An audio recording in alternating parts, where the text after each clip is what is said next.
Honorable President of the United Arab Emirates and ruler of Abu Dhabi.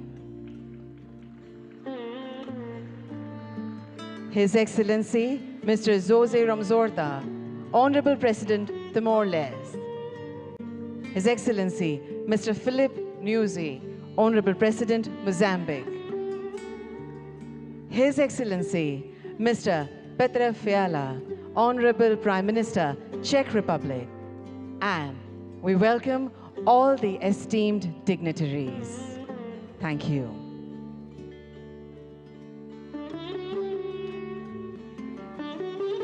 Namaskar, Suswagatam. આપ સૌનું આજના આ વિશેષ અવસર પર ભાવભર્યું સ્વાગત છે.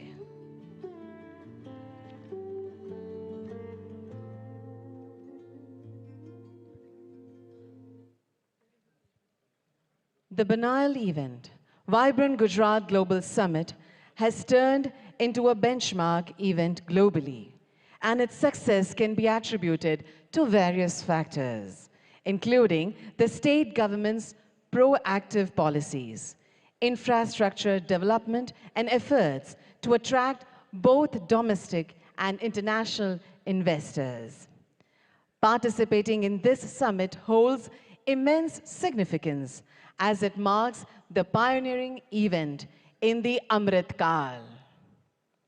On this occasion, we also welcome the Honorable Governor of Gujarat, Shri Acharya Devratji, and Honorable Chief Minister of Gujarat, Shri Bhupendra Bhai Patel.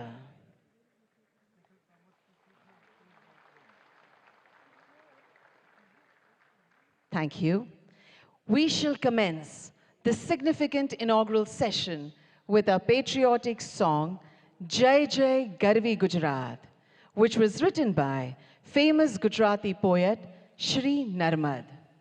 The song that highlights the rich heritage, culture, bravery, and achievements of the land of Gujarat will be sung by world-renowned Shri Kirtidan Gadhvi.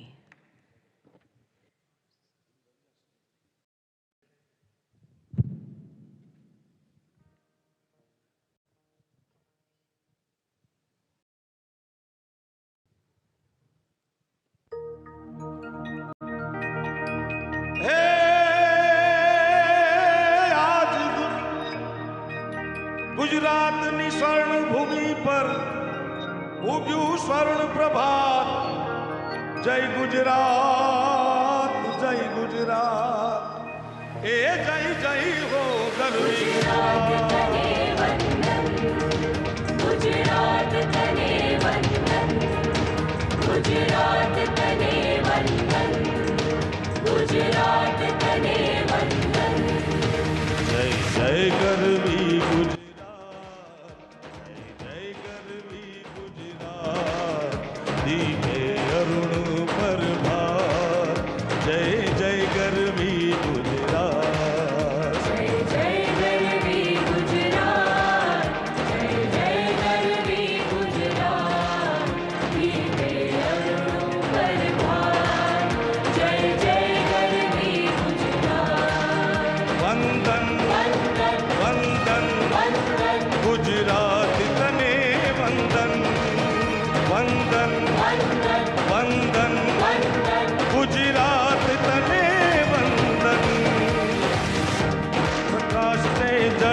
कसुंबी प्रेम शौर्य अंकी.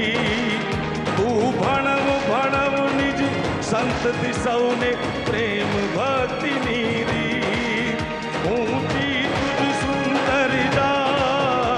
जय जय गर्वी गुजरात. जय गर्वी गुजरात. जय जय गर्वी गुजरात. गीते अरुणु परभात. जय जय गर्वी गुजरात. वंदन वंदन वंदन वंदन गुजरात तने वंदन.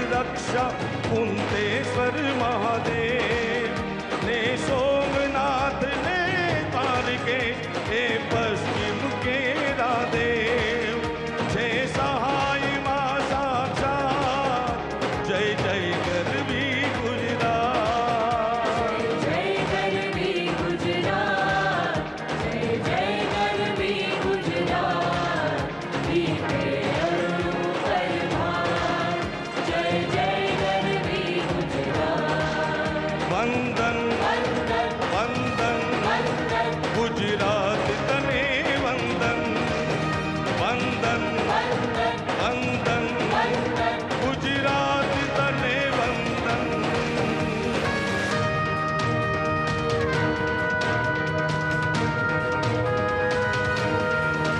नदी तापी नर्मदा जोय महीने बीजी पण जोय वળી જોઈ સુભદ્રના સુધ રમણ ને રત્નાકર સાગર પર્વત ઉપરથી વીર પૂર્વજો તે આશીષ જય કર સંપે સોએ સૌજા જય જય ગરવી ગુજરાત जय जय गरवी गुजरात जय जय गरवी गुजरात दीपे अरुणु परभार जय जय गरवी गुजरात વંદન वंदन વંદન वंदन ગુજરાત તને વંદન વંદન वंदन વંદન वंदन ગુજરાત તને વંદન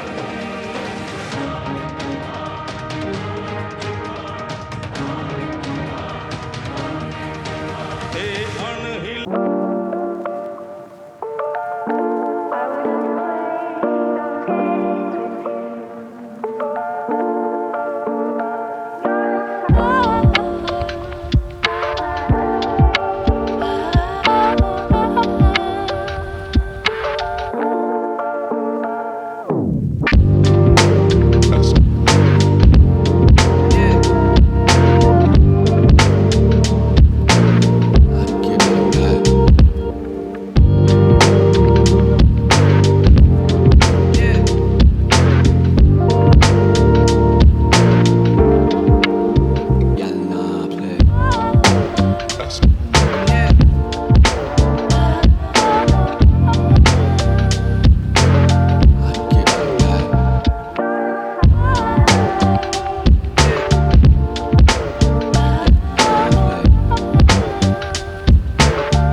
ગુજરાત તને વંદન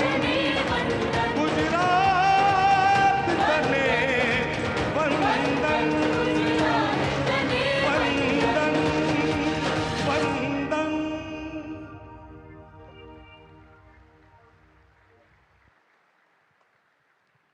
Thank you very much, artists, for the melodious presentation.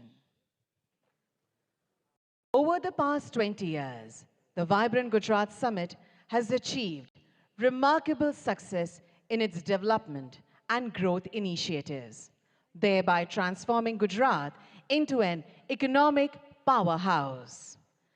Let's have a look at an audio-visual film narrating the success story, that is, Vibrant Gujarat Global Summit.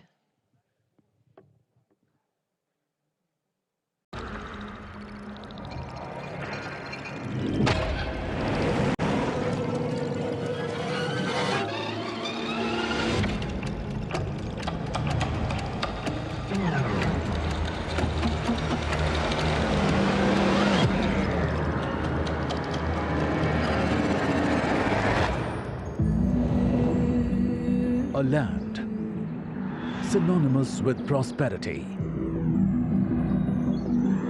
and growth, warmth and hospitality, innovation and enterprise par excellence.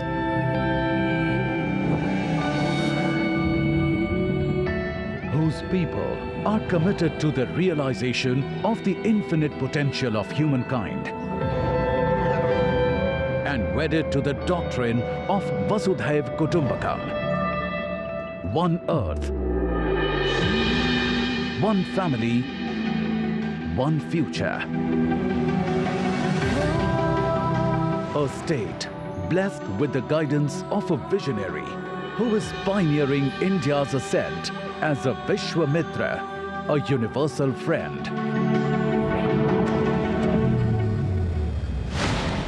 Welcome to the 10th edition of Vibrant Gujarat Global Summit, distilled by 2 decades of exponential progress that catapulted the state as one of the world's most preferred investment destinations. Gujarat's GDP of $14 billion in 2002 grew to an estimated $282 billion in financial year 2022-23, nurtured by all-round excellence that catalyzed socio-economic growth with inclusivity and unbridled entrepreneurship, led India into Amrit Kaal.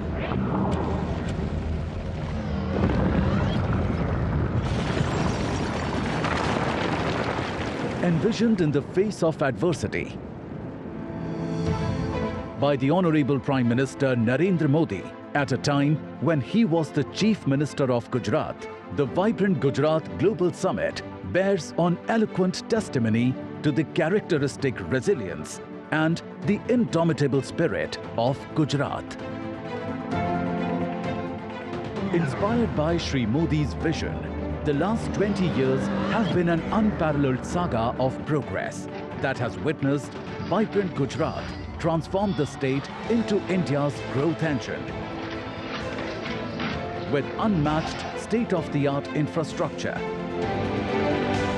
unsurpassed manufacturing prowess, and unparalleled growth. From farm to fintech, drip irrigation to drones. New age technological advancements in semiconductors and electronics. From a vibrant startup ecosystem to flourishing e-commerce. From India's biggest hybrid energy park to the world's biggest diamond hub and office complex. Vibrant Gujarat Global Summit has elevated the esteem and stature of the state within the country and beyond.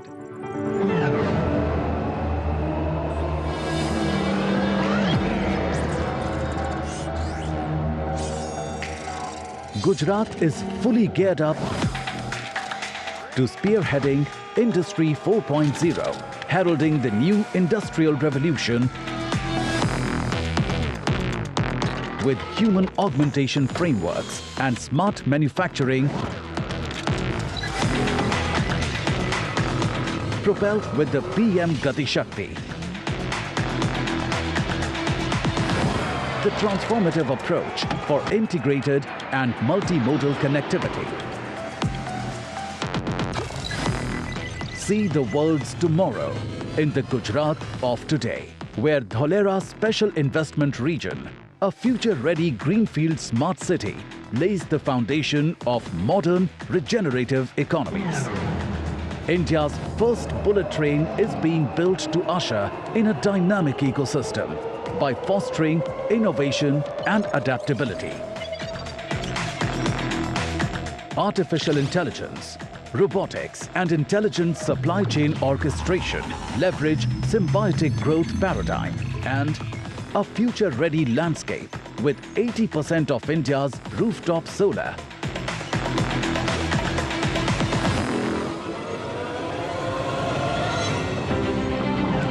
To cutting-edge lab-grown diamonds. Epitomize circular prosperity model for holistic sustainable development. It is gearing India's decade as a launchpad for technology and innovation, with new opportunities in semiconductors and electronics, unlocking infinite potential for startups and e-commerce with quantum-resilient infrastructure, shaping the future of fintech and continuing to foster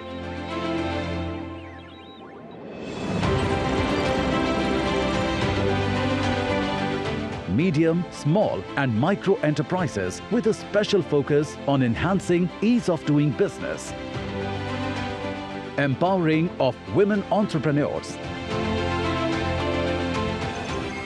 and creating eco-innovation hubs. Abuzz with green infrastructure integration, Gujarat's commitment to harmonious urbanization is transforming every harbour into a gateway of prosperity. It is transitioning to still greater heights in sustainability with vast spaces of renewable energy, an exciting hub for green energy including green hydrogen, electrolyzers, renewables and EV manufacturing. Gujarat strides forward towards mitigating carbon footprint as a beacon for clean solutions and net zero. पिछले 20 वर्षों से अगले 20 वर्ष ज्यादा महत्वपूर्ण है। जब vibrant Gujarat के 40 साल पूरे होंगे, यही समय है जब भारत को एक ऐसा रोड मैप बनाना होगा जो उसे 2047 तक एक विकसित और आत्मनिर्भर भारत, आत्मनिर्भर राष्ट्र के रूप में हम उसको दुनिया के सामने प्रस्थापित करें। मुझे विश्वास है आप सभी भी इसी दिशा में जरूर सोचेंगे, जरूर कदम उठाएंगे, जरूर आगे आएंगे। आज वाइब्रेंट गुजरात समिट विश्व के thought leaders, investors, policy makers के लिए नॉलेज शेयरिंग का ग्लोबल प्लेटफॉर्म बन गया है।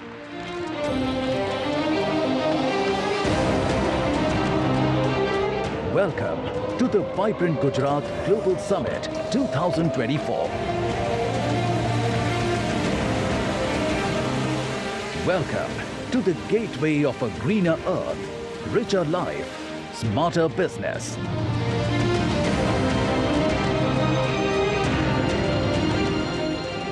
Welcome to Vibrant Gujarat 2024, the gateway to the future.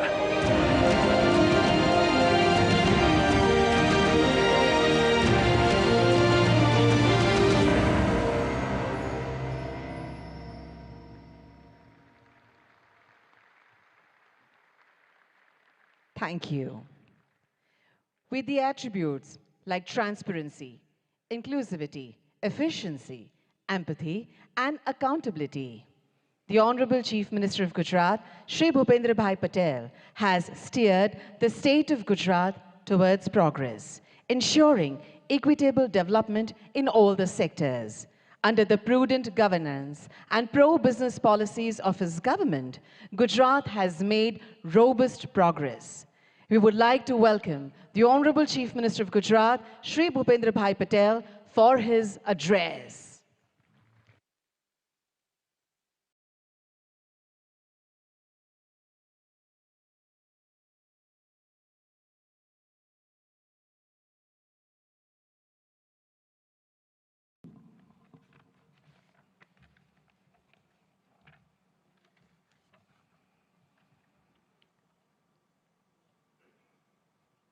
विश्व नेता और भारत के यशस्वी वड़ा प्रधान तथा वाइब्रेंट गुजरात ग्लोबल समिट के प्रणेता आदरणीय श्री नरेंद्र मोदी जी, इस कार्यक्रम के मुख्य अतिथि His Highness Sheikh Mohammad bin Zayed Al Nahyan, president UAE, His Excellency Jose Ramos Horta, President Timor-Leste, His Excellency Philip Nyusi, President Republic of Mozambique, His Excellency Petra Fiala, Prime Minister Czech Republic, इस summit के partner countries के माननीय ministers, विश्व के विविध देशों से पधारे एम्बेसडर्स, गुजरात के माननीय गवर्नर आचार्य देवव्रत जी, माननीय केंद्रीय मंत्रीगण और गुजरात के मेरे सहयोगी मंत्री, मैं आप सभी को गुजरात की धरती पर हृदय से स्वागत करता हूं। वाइब्रेंट समिट के पायोनियर एंड आर्किटेक्ट आदरणीय प्रधानमंत्री श्री नरेंद्र मोदी ने वाइब्रेंट समिट को बिजनेस ब्रांडिंग के साथ बॉन्डिंग का भी समिट कहा है। आज यहां आप सभी की गौरवमयी उपस्थिति प्रधानमंत्री श्री की इस बात को चरितार्थ करती है। वाइब्रेंट गुजरात ग्लोबल समिट 2024 के खास बनाने वाले 34 पार्टनर कंट्रीज और 16 पार्टनर ऑर्गेनाइजेशन के प्रतिनिधियों का 130 से अधिक देशों के डेलीगेट्स का भी मैं सम्मान के साथ स्वागत करता हूं। Global industries and business community के चेयरपर्सन, सीईओज तथा सीनियर रिप्रेजेंटेटिव्स का भी गुजरात की धरती में स्वागत है। भारतीय संस्कृति के वसुधैव कुटुंबकम, एक पृथ्वी, एक परिवार, एक भविष्य के विचार को प्रधानमंत्री श्री नरेंद्र भाई मोदी ने विश्व तक पहुंचाया है। माननीय प्रधानमंत्री श्री नरेंद्र मोदी जी के नेतृत्व में हाल ही में संपन्न हुई भारत की G20 प्रेसिडेंसी भारतवासियों के लिए एक बड़ी उपलब्धि रही है। आज गुजरात ने विश्व व्यापार, वाणिज्य एवं औद्योगिक क्षेत्र में प्रमुख स्थान हासिल किया है। यह आदरणीय श्री नरेंद्र भाई मोदी के दूरंदेशी तथा कुशल नेतृत्व का ही परिणाम है। आज हम सब वाइब्रेंट गुजरात ग्लोबल समिट 2024 को सफल बनाने के विश्वास के साथ यहाँ एकत्र हुए हैं। 21वीं सदी की शुरुआत में कई चुनौतियों से घिरे गुजरात को तत्कालीन मुख्यमंत्री श्री नरेंद्र भाई मोदी ने वाइब्रेंट समिट के माध्यम से आशा की नई किरण दिखाई थी। 2003 में वाइब्रेंट गुजरात जैसे ये विजनरी इवेंट का प्रारंभ करते हुए आदरणीय श्री नरेंद्र भाई ने कहा था, Gujarat can and Gujaratis will. आज यह समिट 2 दशक की असीम सफलता से पूरे विश्व के लिए नॉलेज शेयरिंग तथा नेटवर्किंग का सम्मानित मंच बन गया है। आज हम बड़े गौरव से कह सकते हैं कि आपकी प्रेरणा से ही Gujarat best destination for investment तथा देश के विकास का ग्रोथ इंजन बन गया है। आदरणीय नरेंद्र भाई जी हर वाइब्रेंट समिट में गुजरात के वर्ल्ड क्लास डेवलपमेंट का विजन और नई पहलों की परिकल्पना हमें दी है। आप ही के मार्गदर्शन और नेतृत्व में गुजरात ने इसे भली भांति साकार किया है। गुजरात आप ही के मार्गदर्शन में पॉलिसी ड्रिवन स्टेट बना है। हम हमारी पॉलिसी के प्रति कमिटेड हैं। हम हर कमिटमेंट को ऑनर करते हैं। प्रधानमंत्री जी ने गुजरात में ग्लोबल फाइनेंस एक्टिविटी शुरू करने का विजन दिया और परिणाम स्वरूप उनके मार्गदर्शन में गिफ्ट सिटी आज वर्ल्ड की अनेक बड़ी फाइनेंशियल और फिनटेक कंपनियों का हब बन गया है। धौलेरा SIR, साणंद मंडल बेचराजी का ऑटो मैन्युफैक्चरिंग हब, विश्व का सबसे बड़ा renewable energy park, medical devices तथा bulk drug park, semiconductor display fab उत्पादन, in space cluster, defence and aerospace manufacturing, ऐसे अनेक उपलब्धियों और विकास के नए कीर्तिमान गुजरात ने वाइब्रेंट समिट की सफलता के फलस्वरूप हासिल किया है। इतना ही नहीं, गुजरात के इस मॉडल से प्रेरित होकर देश के अन्य राज्यों ने भी अपनी राज्यों के इवेंट में समिट के आयोजन शुरू किया है। माननीय प्रधानमंत्री जी के विकसित भारत के विजन के अनुरूप ही हमने 10th वाइब्रेंट गुजरात समिट की theme gateway to the future रखी है। यह समिट भारत के अमृत काल का पहला समिट है और यह प्रधानमंत्री जी की विभिन्न राष्ट्रीय प्राथमिकताएं सेमीकंडक्टर और electronics, green hydrogen, renewable energy, electric mobility, MSME और स्किल डेवलपमेंट पर फोकस्ड है। मुझे यह बताते हुए अत्यंत खुशी हो रही है कि इस वाइब्रेंट समिट के उपलक्ष्य में हो रहे एमओयूज की 50% एमओयूज ग्रीन एमओयूज हैं। क्लाइमेट चेंज की चुनौतियों का सामना करने और पर्यावरण की रक्षा के प्रधानमंत्री जी के विजन को साकार करते हुए ग्रीन ग्रोथ, रिन्यूएबल एनर्जी और सस्टेनेबल डेवलपमेंट के प्रति हमारी प्रतिबद्धता ये एमओयूज दर्शाती है। आर्थिक विकास पर बल देने के साथ गुजरात सरकार ने हमेशा सोशल सेक्टर डेवलपमेंट और क्वालिटी ऑफ लाइफ पर भी ध्यान केंद्रित किया है। देश के इस समृद्ध काल में आयोजित हो रहा यह वाइब्रेंट समिट हमारे लिए अमृत भविष्य का रोड मैप तय करेगा। इस अमृत भविष्य के निर्माण में हमारा सहयोग देने इस वाइब्रेंट समिट में विश्व के अनेक राष्ट्र जुड़े हैं। आज की समिट में उद्घाटन अवसर के मुख्य अतिथि His Highness Sheikh Mohammad bin Zayed Al Nahyan president UAE की उपस्थिति का मैं ऋण स्वीकार करता हूं। आपको कुछ अचानक संयोग के लेकर इस कार्यक्रम के बीच से ही जाने की जरूरत पड़ी है। हिज हाइनेस, आप अपना अति व्यस्त अमूल्य समय निकालकर इस समिट के मुख्य अतिथि रूप में उपस्थित रहे, आपका फिर से एक बार धन्यवाद करना चाहूँगा। मैं प्रधानमंत्री जी को आश्वस्त करना चाहूँगा कि विकसित भारत 2047 को आपके विजन को पूरा करने में गुजरात ग्रोथ इंजन की भूमिका निभाएगा। फिर एक बार आप सभी महानुभावों का वाइब्रेंट गुजरात की वाइब्रेंट समिट में स्वागत है। धन्यवाद। भारत माता की जय। वंदे मातरम। जय जय Garvi Gujarat. Thank you very much, Honorable Chief Minister, sir, for your welcome address. As mentioned by our Honorable Chief Minister, sir, our chief guest, His Highness Sheikh Mohammed bin Zayed Al Nahyan, Honorable President of the United Arab Emirates and ruler of Abu Dhabi, has to leave due to a pressing commitment, but before that, he has graciously agreed to say a few words. We welcome you, sir.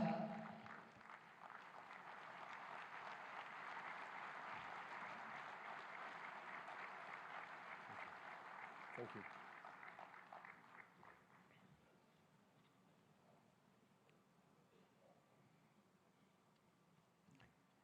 السلام عليكم. في البداية أشكر رئيس وزراء ولاية جوجرات على هذه الكلمة القيمة، كما أشكر صديقي وأخي العزيز رئيس الوزراء الهندي على دعوته الكريمة لحضور هذه القمة التي أسسها هو شخصياً عام 2003، وأصبحت منصة عالمية لتبادل الخبرات والمعلومات حول تطوير الاقتصاد والاستثمار. وأهنيكم دولة الرئيس بمناسبة مرور 20 عام على هذه الانطلاقة. سيدي، نحن سعداء جدا بالمشاركة مع أصدقائنا في الهند والعالم في هذه القمة لنبعث جميعا ما يسعد شعوبنا ويطور دولنا. كما أشكر المشاركين والمنظمين لهذه القمة، وأتمنى للجميع النجاح والتوفيق والخروج بنتائج تخدم التعاون والتنمية والازدهار للجميع. شكراً.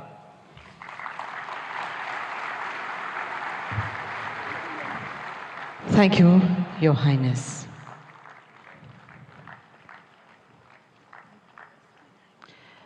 We profusely thank him for his words of appreciation. It is indeed our honor and privilege to have him over here. Our Honorable Prime Minister will see him off and will join us back in few moments. But we shall continue the program.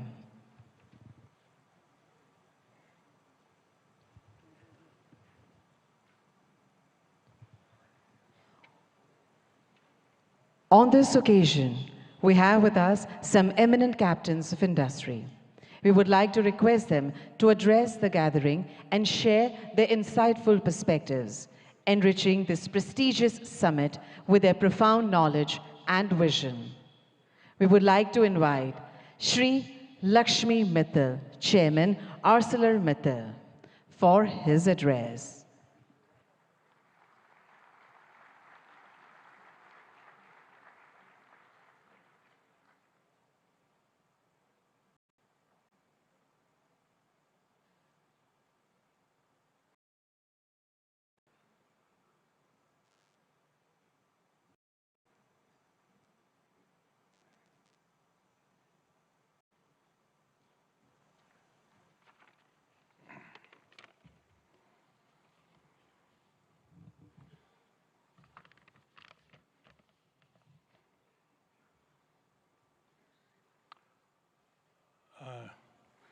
नमस्कार।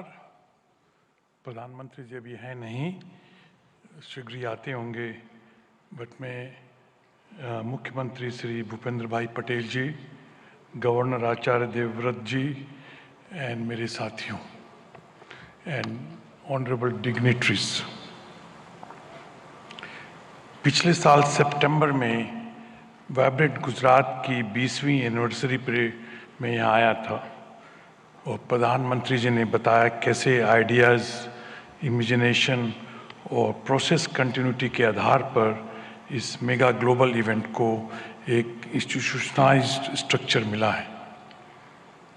प्रधानमंत्री जी ने उस वक्त ये बताया कि कैसे one earth, one family, one future की सच्ची भावनाओं को लेकर भारत की प्रतिष्ठा कैसे बढ़ेगी और हर इंटरनेशनल फोरम में पूरे ग्लोबल साउथ की आवाज़ को भी मजबूत किया है। माननीय मुख्यमंत्री भाई पटेल जी, मैं आपको भी डेवलपमेंट को आगे रखने और इन्वेस्टमेंट्स को आकर्षित करने और एडमिनिस्ट्रेशन को स्तर ऊंचा उठाने के लिए बधाई देता हूँ। गुजरात में fair, transparent and policy driven governance की एक पहचान रही है और जिसमें मेरी कंपनी ने भी अनुभव किया है। स्टील किसी भी राष्ट्र के आत्मनिर्भरता में एक बड़ी भूमिका निभाता है, क्योंकि ये infrastructure development, urbanisation, renewable sectors, automotive industry, electric vehicles, defence, railways आदि में बहुत उपयोग होता है। ग्लोबल टेक्नोलॉजी को सर्वोत्तम रूप से लाकर हम हाई एंड प्रोडक्ट्स को डेवलप कर रहे हैं, जो एसएमई से स्टार्टअप तक के स्टील कंज्यूमर्स को कम्पिटिटिव बनाने में मदद कर रहा है। गुजरात ने आज से 4 साल पहले आर्सलरमित्तल निपन स्टील इंडिया का स्वागत किया था और 2021 में प्रधानमंत्री जी ने और मुख्यमंत्री ने हमारे हजीरा एक्सपेंशन प्रोजेक्ट की भूमि पूजन की थी। मुझे ये बताते हुए गर्व हो रहा है कि ये एक्सपेंशन प्रोजेक्ट तेज़ी से बढ़ रहा है और लक्ष्य के अनुसार इसका फेज़ 1 2026 में पूरा हो जाएगा। आज वाइब्रेंट गुजरात 2024 के इस मौके पर हमने सेकंड फेज़ के लिए MOU साइन किए हैं। जब ये प्रोजेक्ट 2029 में पूरा होगा तो 24 million tonne crude steel production की क्षमता के साथ आर्सलरमित्तल निपन स्टील इंडिया का हजीरा साइट विश्व के सबसे बड़े single location integrated steel plant में से एक बन जाएगा। हमें पूरा भरोसा है कि गुजरात सरकार के सहयोग के साथ हम इस प्रोजेक्ट को अगले 5 साल में पूरा करने में सफल होंगे। हम केवल स्टील में ही नहीं है, बल्कि रिन्यूएबल एनर्जी, ग्रीन हाइड्रोजन जैसे इमर्जिंग सेक्टर्स में भी निवेश कर रहे हैं। मैं ये कहना चाहता हूँ कि हम देश के लिए अगला 20 साल बहुत महत्वपूर्ण है और मैं आप सब लोगों को विश्वास दिलाना चाहता हूँ कि आत्मनिर्भर और विकसित भारत के 2047 के विजन को पूरा करने के लिए हम रेडी हैं। मैं इन सब प्रधानमंत्री, मुख्यमंत्री गवर्नर साहब इन सब लोगों को मेरे को मंच पे आने के लिए मौका देने के लिए मैं आप लोगों का बहुत आभारी हूँ। नमस्कार। सर, आपके महत्वपूर्ण संबोधन के लिए आपका बहुत बहुत धन्यवाद। We would now like to invite Mr. Toshihiro Suzuki, President, Suzuki Motor Corporation, Japan, to please deliver his address.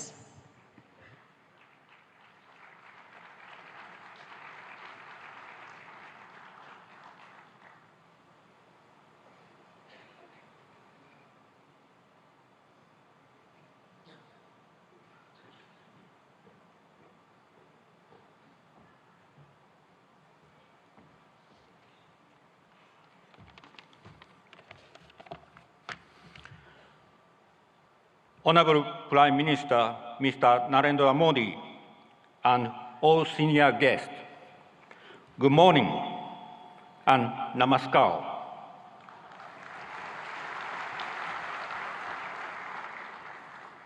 I'm Toshihiro Suzuki from Suzuki Motor Corporation, Japan. I'm much honored to be invited to this ceremony. In the past 10 years, under the strong leadership and constant support of Honorable Prime Minister Mr. Modi for manufacturing industries, Indian automobile market has been expanding steadily. As a result, India has become the third largest automobile market in the world. We, Suzuki, have also scaled up production capacity substantially in India. It's noteworthy that as compared to 10 years ago, we expect 1.7 times in vehicle production and 2.6 times in export sales in the current fiscal year. Thanks to Prime Minister, Mr. Modi's progressive approach and India's growth, we will invest in the future also. Firstly, the first battery electric vehicle from Suzuki Group will be rolled out from Suzuki Motor Gujarat by the end of this year. We plan to sell this model not only in India, but also export to Japan and European countries.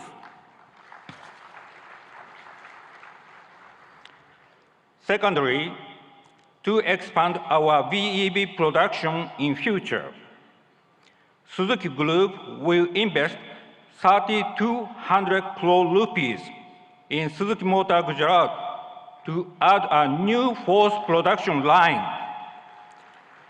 which can produce 2.5 lakh units per year. This will increase the annual production capacity of Suzuki Motor Gujarat from the current 7.5 lakh to 1 million units. Thirdly, we will invest 35,000 crore rupees for the construction of a second car plant in Gujarat, which would produce another 1 million units per year.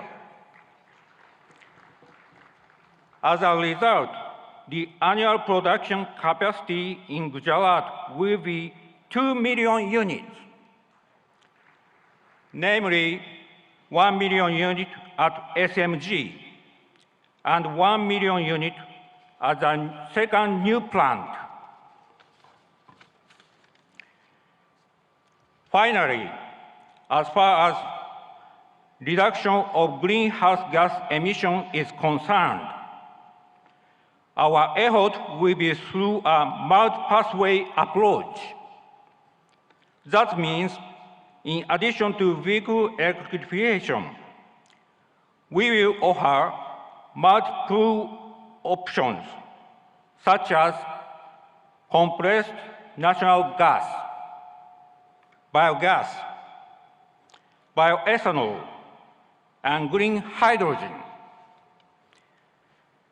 Taking advantage of India's animal wealth, we will start production of biogas from cow dung.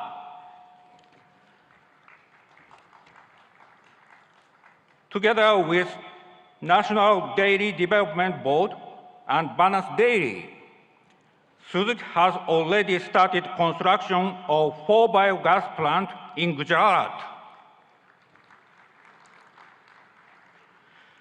Suzuki Group will always work to provide a variety of sustainable customer-oriented mobility options. Thank you for your kind attention. Thank you very much, sir. We would like to invite Shri Mukesh Ambani, Chairman, Reliance Industries Limited.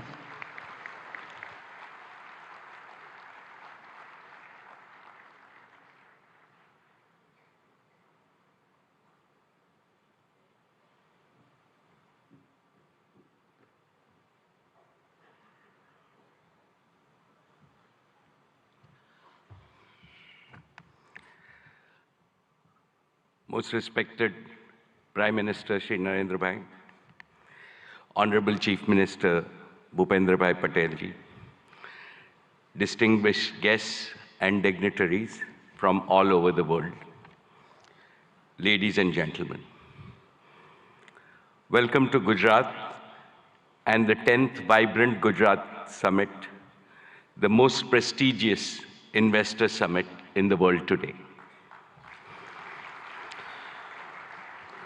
No other summit of this kind has continued for 20 long years and going from strength to strength.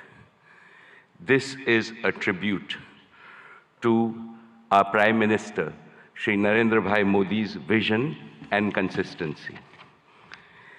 I have been one of the fortunate few to have participated in every single edition of Vibrant Gujarat.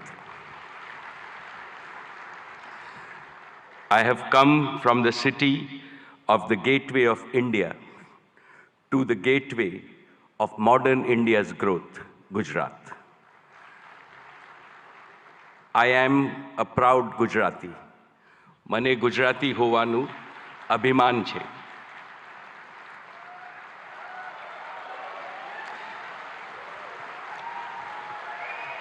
When foreigners think of New India, they think of a new Gujarat, Navu Gujarat. How did this transformation happen? Because of one leader, our beloved leader who has emerged as the greatest global leader of our times. And he is Shri Narendra Bhai Modi, the most successful Prime Minister in India's history.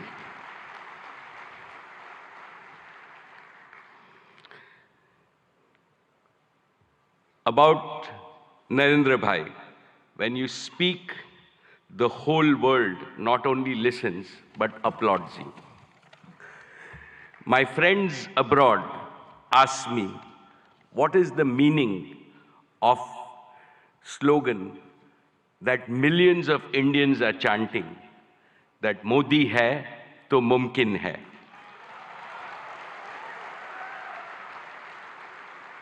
I tell them,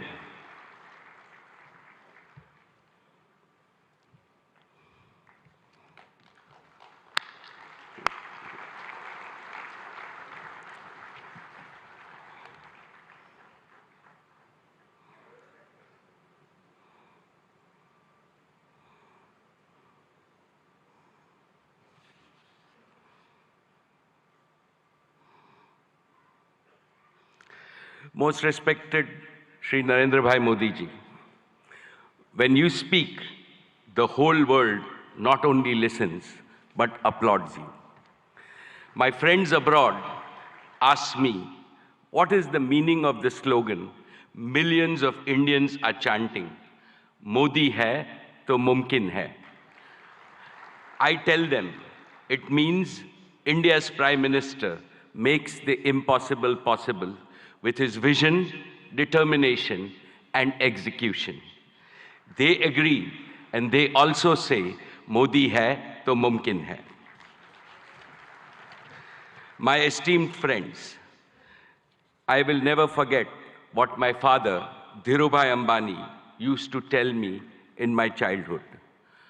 Gujarat is your Matrubhumi, and Gujarat should always remain your Karm Bhumi.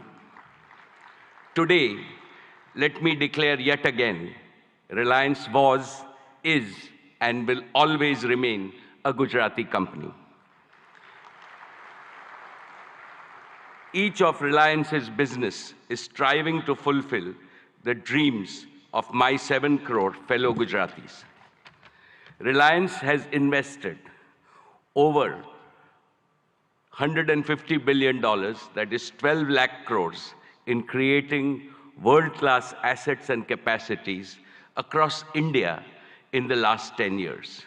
Of this, more than 1/3 has been invested in Gujarat alone. Honorable Chief Minister Shri Bhupendra Bhai Patel ji, today I would like to make 5 commitments to the people of Gujarat. First, Reliance will continue to play a leading role in Gujarat's growth story with significant investments in the next 10 years. Specifically, Reliance will contribute to making Gujarat a global leader in green growth. We will help Gujarat target to meet half of its energy need through renewable energy by the year 2030. For this, we have started building the Dhirubhai Ambani Green Energy Giga Complex, over 5,000 acres in Jamnagar.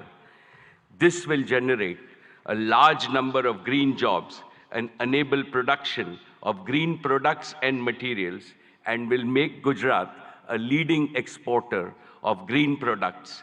And we are ready to commission this in the second half of 2024 itself. Second, Reliance Jio completed the fastest rollout of 5G infrastructure anywhere in the world. Today, Gujarat is fully 5G enabled, something that most of the world does not yet have. This will make Gujarat a global leader in digital data platforms and AI adoption.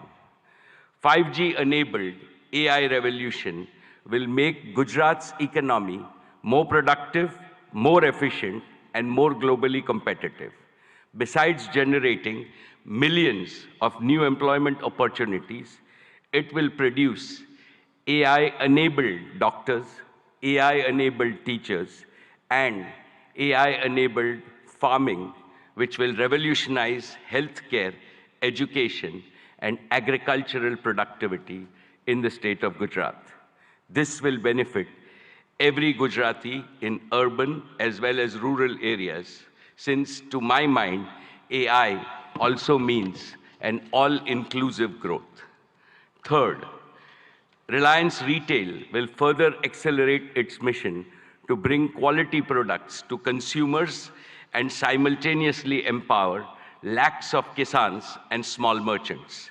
Our retail business improves the quality of life of all households of Gujarat with better products and services. Fourth, Reliance will make Gujarat a pioneer in new materials and the circular economy. As a first step, Reliance is setting up India's first and world-class carbon fiber facility at Hazira. And finally, fifth, Prime Minister Modi ji has announced that India will bid for 2036 Olympics. In preparation for that, Reliance and Reliance Foundation will join forces with several other partners in Gujarat to improve education, sports, and skills infrastructure that will nurture the champions of tomorrow in various Olympic sports. Most respected Prime Minister Narendra Bhai Modi ji, before I conclude, permit me to articulate a conviction that resides in the heart of everyone in this hall and most Indians. As Chief Minister of Gujarat, you used to say, Bharat ke vikas ke liye Gujarat ka vikas. And that is how you made Gujarat India's growth engine. Now, as Prime Minister of India, your mission is Dunya ke vikas ke liye Bharat ka vikas. You are working on the mantra of global good and make India the world's growth engine. The story of your journey from Gujarat to the global stage in just 2 decades is nothing short of a modern epic.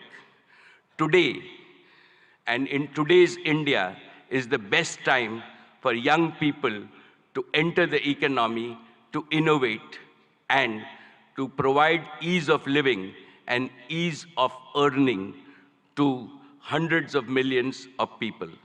The coming generations will indeed be thankful to Prime Minister Modi for being both a nationalist and an internationalist.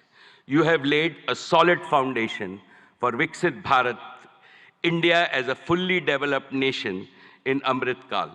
No power on earth can stop India from becoming a $35 trillion economy by 2047. And as I see, Gujarat alone will become a $3 trillion economy. Therefore, I am confident, every Gujarati is confident, and every Indian is confident that the Modi era will take India to new summits of prosperity, progress, and glory. Thank you very much, sir. Jai Gujarat, Jai Jai Garvi Gujarat, Jai Hind. Thank you very much, sir. We would now like to invite Mr. Sanjay Mehrotra, CEO, Micron Technologies USA, to deliver his address.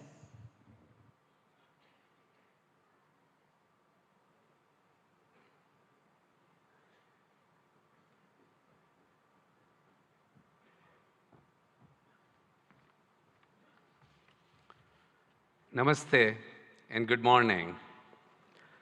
I would like to open by thanking Prime Minister Modi ji. Your vision to make India a global hub for semiconductors will be a huge economic driver for India's future as India marches toward becoming the 3rd largest global economy. I would also like to recognize the several industry leaders who are going to be speaking here today and have already spoken. It truly is an honor for me to share this stage with you to open this critical forum discussing opportunities for India to accelerate domestic manufacturing as India marches towards a very bright future. There is a tremendous opportunity ahead for India in semiconductors. Vibrant Gujarat will also address the visionary ideas that are critical for India's growth as a semiconductor power. Today, I'm proud to represent Micron. Micron is one of the world's largest semiconductor companies and the leader in memory and storage. Micron's innovations have been at the heart of all computing systems for more than 4 decades. Memory is a key enabler of AI, and Micron is a leading powerhouse in memory. I'm proud that in June, we announced plans to build a world-class memory assembly and test facility right here in Gujarat, the first of its kind in India. I'm grateful to the Indian government and all the officials with the great support from Bhupendra Bhai ji and the central government and the state government, all that have been involved in making this investment possible. We have begun phased construction and proud to partner with Tata projects to build this world-class facility. In fact, I visited this facility just yesterday, and the construction is coming along very nicely. The first phase, 500,000 square feet of planned clean room space, will be operational by early 2025. Hiring has already begun, and we estimate that this project will create 5,000 new direct jobs for Micron here in Sanand, Gujarat, and will also create an additional 15,000 community jobs over the coming years. The combined investment by Micron and the government over the course of both phases could reach up to 2.75 billion US dollars. Government support will help fund the project and facilitate access to essential semiconductor infrastructure and resources, which will drive innovation and enhance local talent development. We see our investment helping initiate a cluster of semiconductor investment, building momentum that will benefit India's manufacturing goals. We are hopeful that our investment will help catalyze other investments in the sector, strengthen India's manufacturing capability, drive innovation, and support broader job creation. In fact, I'm pleased that my good friend Jeffrey Chen, who's going to be speaking here soon, of Simtech, is considering bringing his substrate manufacturing capabilities here to Gujarat in support of Micron's plant here. This is an example of the ecosystem, the cluster that Micron is capable of generating as an anchor semiconductor company here in Gujarat, here in India. We are proud to partner with India to bring advanced semiconductor memory assembly and a greater technology manufacturing ecosystem to Gujarat. Together, we are building the future of technology manufacturing, not just for Micron, not just for Gujarat, not just for India, but for the world. Thank you. Thank you very much, sir. We would now like to invite Shri Gautam Adani, Chairman, Adani Group.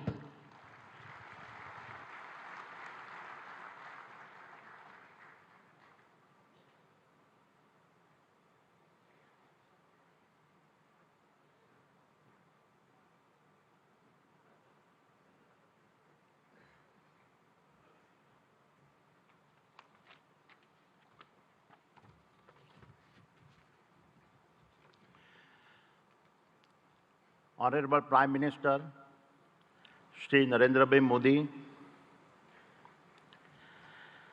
distinguished heads of government of our partner countries,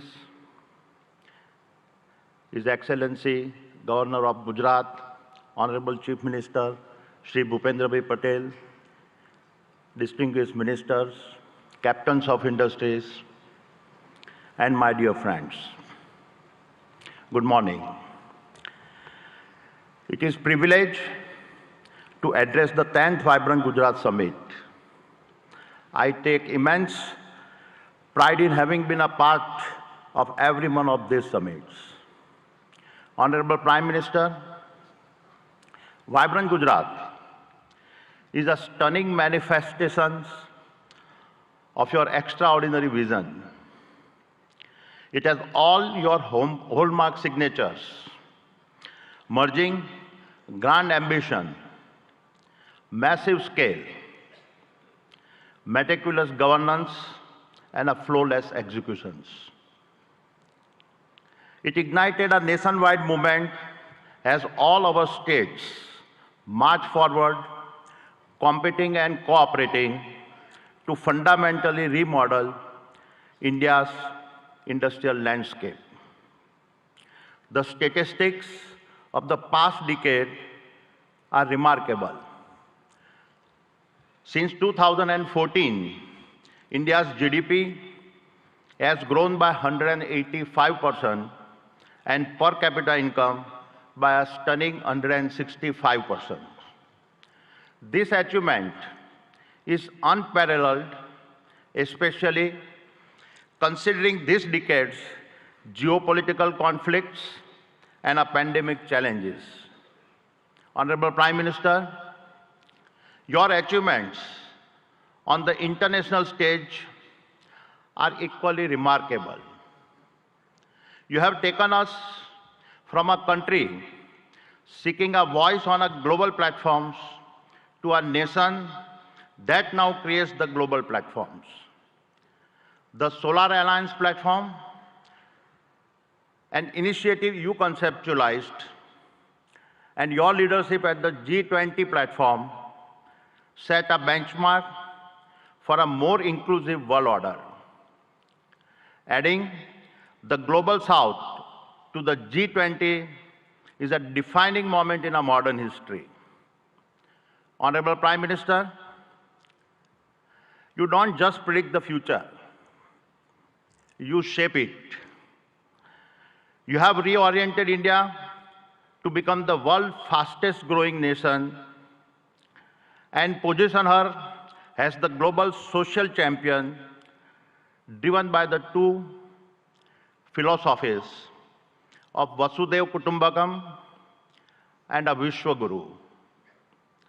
And the best is yet to come. With your foresight in harnessing India's youth to build a Viksit Bharat and make India a fully developed nation by 2047, you have ensured that the India of today is poised to shape the global future of tomorrow. Honorable Chief Minister, at the previous summit, I announced our investment of over rupees 55,000 crores by 2025. We have already surpassed rupees 50,000 crore across the various sectors I had promised, and have vastly exceeded our target of 25,000 direct and indirect jobs. Today, I commit to further investments. We are constructing the world's largest green energy park in Khavda district, Kutch, generating 30 gigawatt of our renewable energy over 725 square kilometers. Even visible is from space. We are expanding the green supply chain for an Atmanirbhar Bharat and creating the largest integrated renewable energy ecosystems. This includes solar panels, wind turbines, hydrogen electrolyzers, green ammonia, PVC, and expansion in copper and cement projects. Over the next 5 years, the Adani Group will invest over rupees 2 lakhs crore in Gujarat, thereby creating over 100,000 direct and indirect jobs. I am grateful for your support. It is my commitment that I will do my part to contribute to a Viksit Gujarat. Thank you. Jai Jai Garvi Gujarat. Jai Hind. Thank you very much, sir. We would now like to invite Mr. Jeffrey Chun, Global CEO, Simtech, South Korea.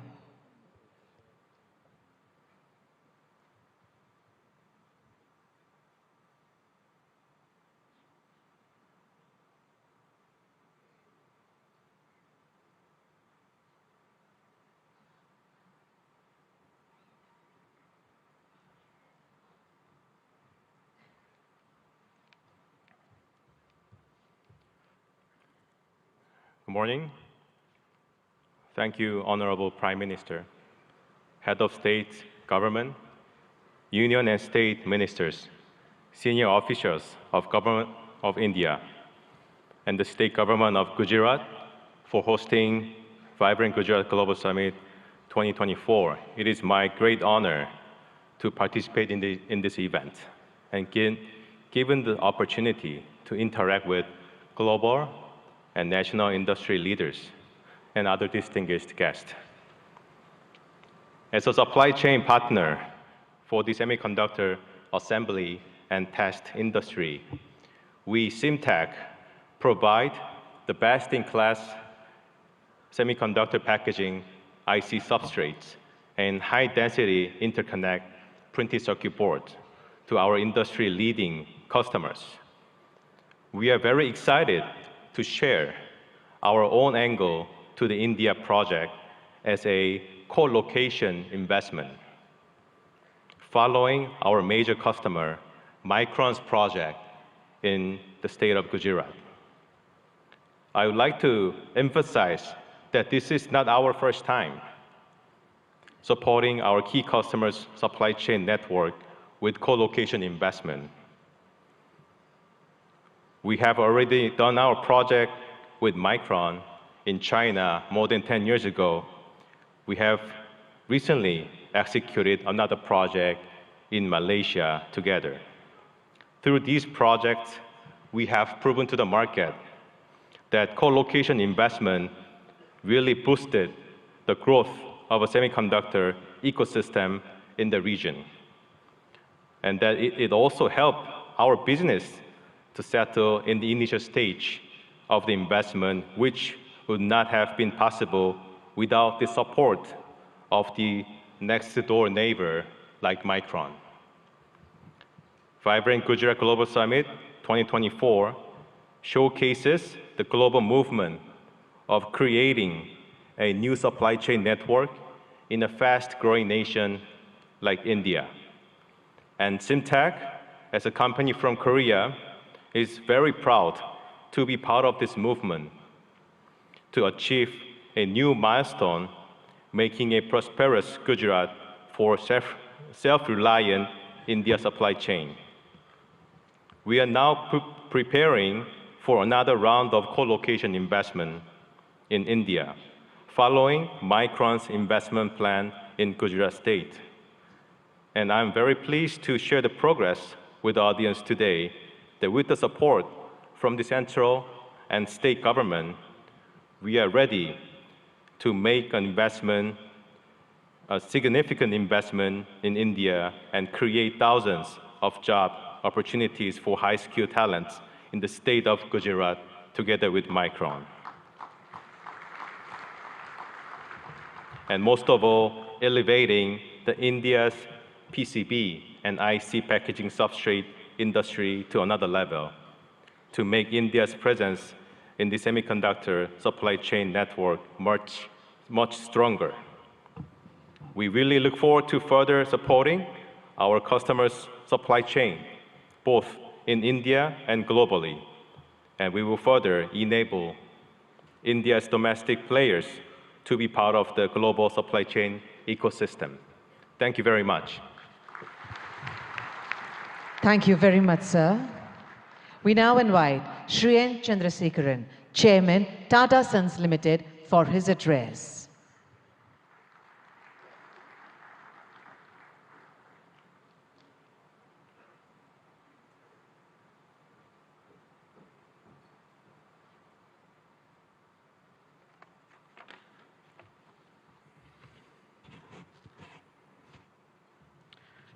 Honorable Prime Minister Shri Narendra Modi ji, Honorable Chief Minister Shri Bhupendra Bhai Patel ji,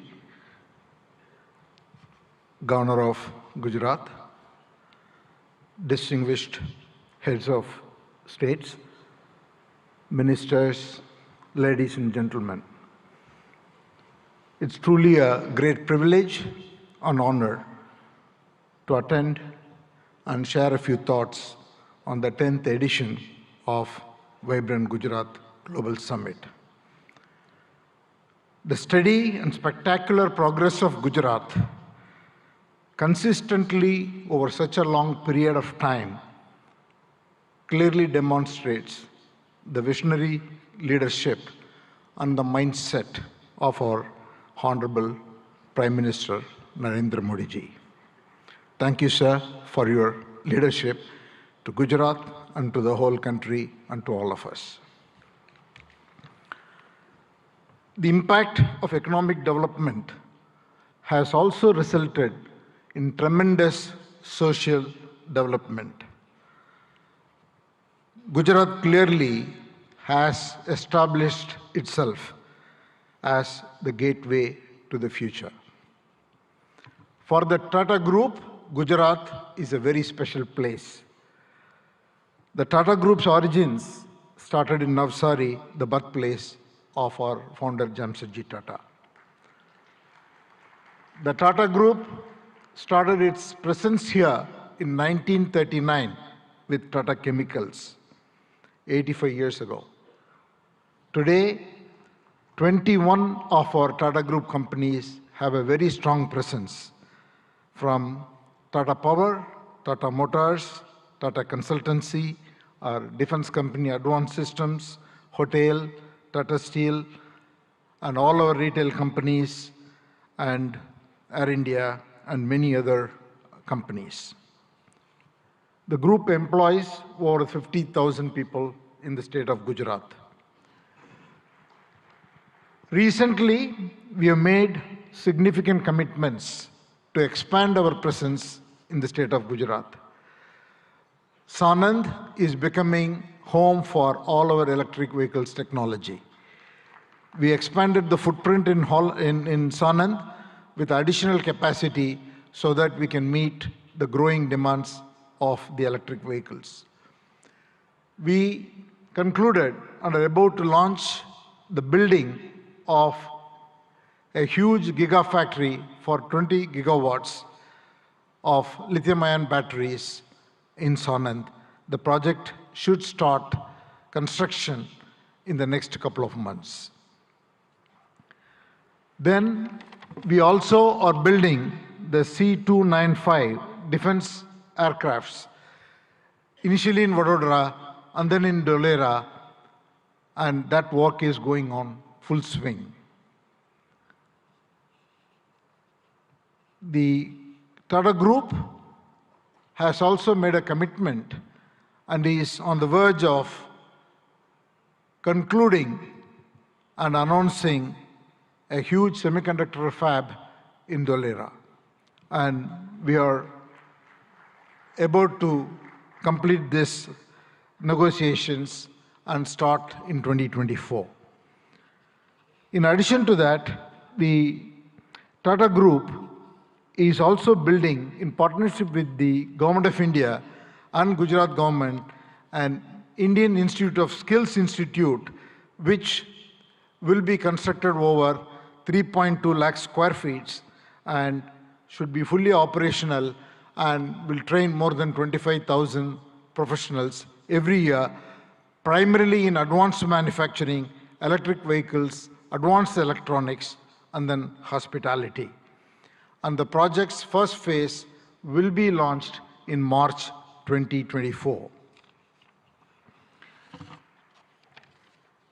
In all, we see Gujarat as a very, very important destination, not only for business growth, but for the future advanced technology industries that India is looking to grow at. With all this, Gujarat is one of the most important destinations for the Tata Group, and we hope to play a very important role in the future of the economic development of this state. Thank you once again, Honorable Chief Minister, for inviting me, and thank you, Prime Minister, for your leadership. Thank you very much, sir. We now invite Mr. Sultan Ahmed bin Sulayem, Chairman, DP World, UAE, for his address.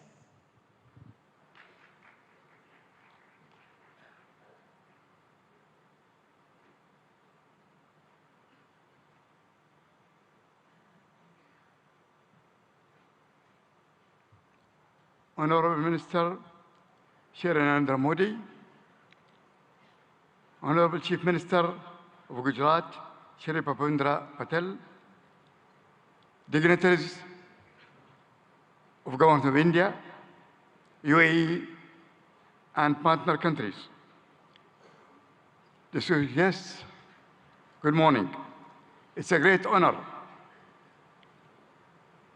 and a privilege to address the inaugural session of the 10th edition of the Vibrant Gujarat Global Summit.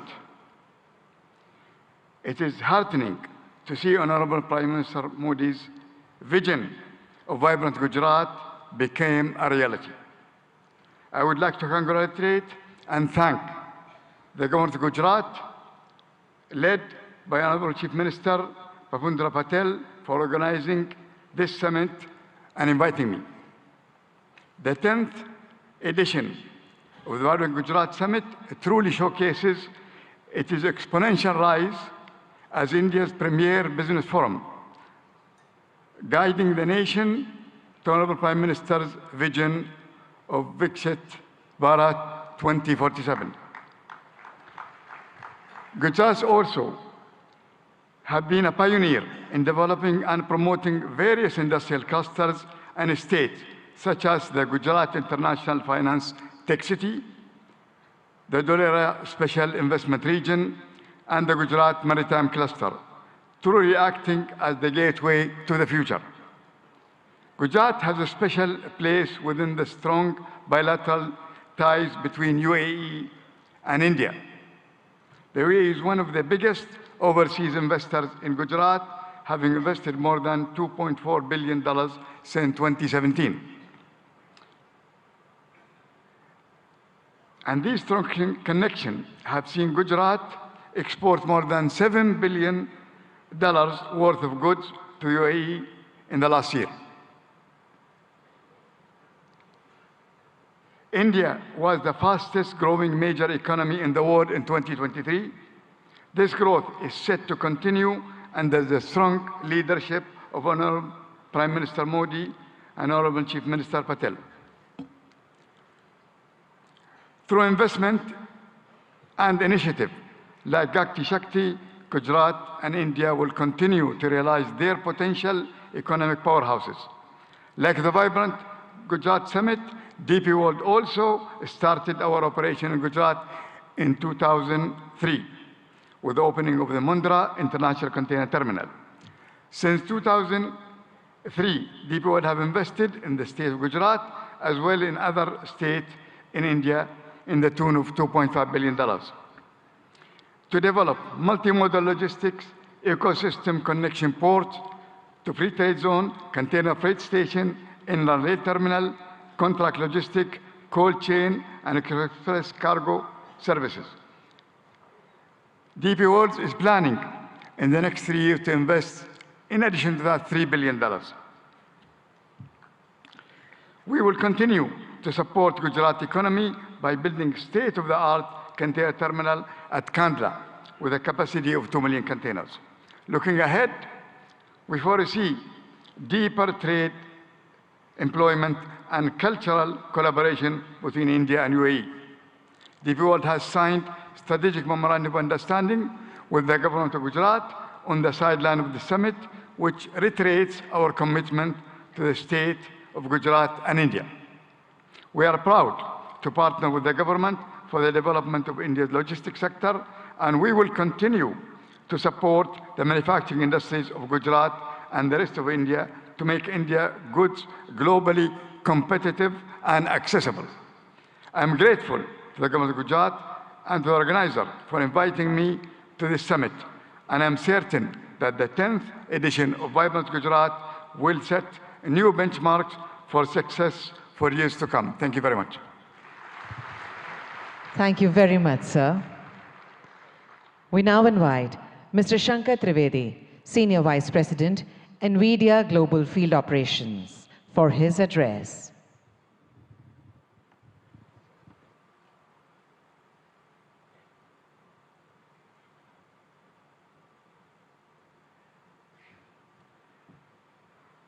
Namaste. Good morning, Honorable Prime Minister Narendra Bhai Modi ji, Honorable Chief Minister Bhupendra Bhai Patel ji, distinguished heads of state and leaders of government, and captains of industry, ladies and gentlemen, ane bhaiyo ane behno. It's such a pleasure and honor to be part of so many giant captains of industry here as a humble Ahmedabadi boy who started many years ago, went to IIT Delhi, and now I have the privilege of representing NVIDIA at this summit.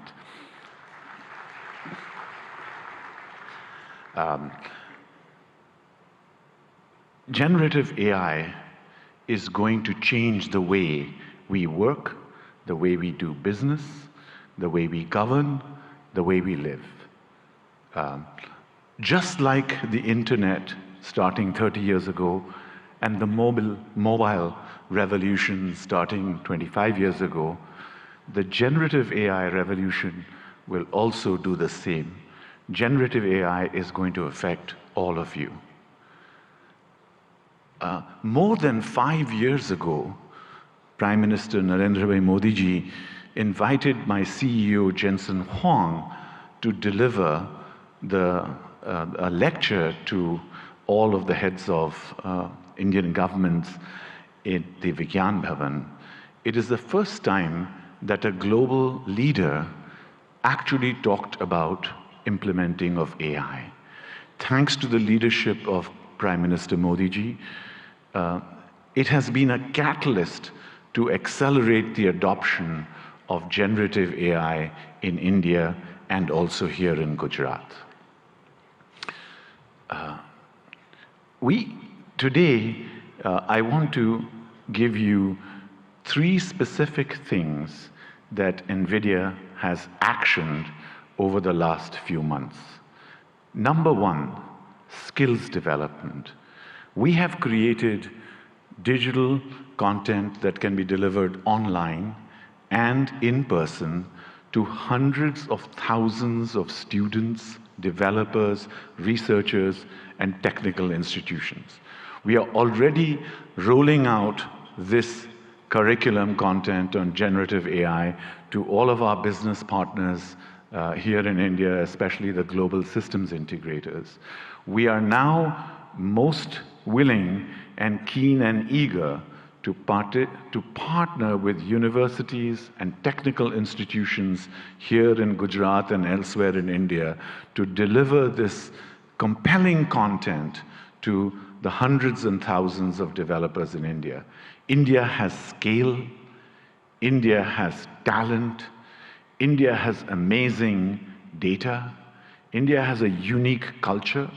Sovereign generative AI requires scalable AI data center infrastructure, hardware and software in order to be successful. So secondly, I'm delighted to tell you that we are partnering with all of India's leading business groups, the Tatas, Reliance Group, and many others, to set up state-of-the-art AI data center facilities and provision them here in India. Specifically today, I'm very happy to inform you that our partner Yota is setting up a state-of-the-art AI data center here in Gift City, and it will be available and go live before the end of March. Thank you, sir. And thirdly, we are very strong supporters of Make in India. Make in India for India and Make in India for the world. Our partners such as NetWeb and others, Eviden, Atos, are actually already making state-of-the-art AI hardware for consumption here in India and elsewhere in the world. And we are working strongly with partners both in the upstream semiconductor and ecosystems such as Sanjay and his company at Micron and other semiconductor ecosystem partners, as well as downstream partners such as our system OEMs, our ODMs, our contract manufacturers, and other data center providers to establish a very strong AI electronics ecosystem in India, which can service not just here in India and Gujarat, but also the global economy. Thank you again, sir, and it's a pleasure and privilege to be here. Jai Hind, Jai Garvi Gujarat, and of course, God bless America too. Thank you. Thank you very much, sir. We now invite Mr. Nikhil Kamath, co-founder and CFO, Zerodha.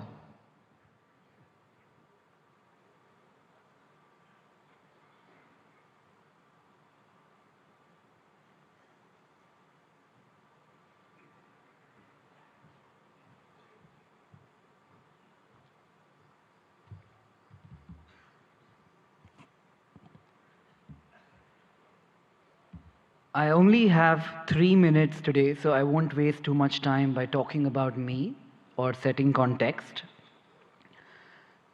Picture a 17-year-old boy, a school dropout in Bangalore from 20 years ago, not particularly smart, not too educated, and no capital at hand. Bangalore from 20 years ago was a lot quieter, greener, without the vibrance that one might associate with Bangalore today. The fact that I'm able to stand here today in front of all of you, people I have idolized for so long, that opportunity to me has been incredible, and that to me is the India story. I often hear people talking about what India could be 10 years from now, what needs to change, or the fact that we will arrive in 10 years, in 5 years, or a certain period of time from today. I think we are standing too close to the trees and not seeing the forest, because the India I am in today, that is the India that, to me, has already arrived.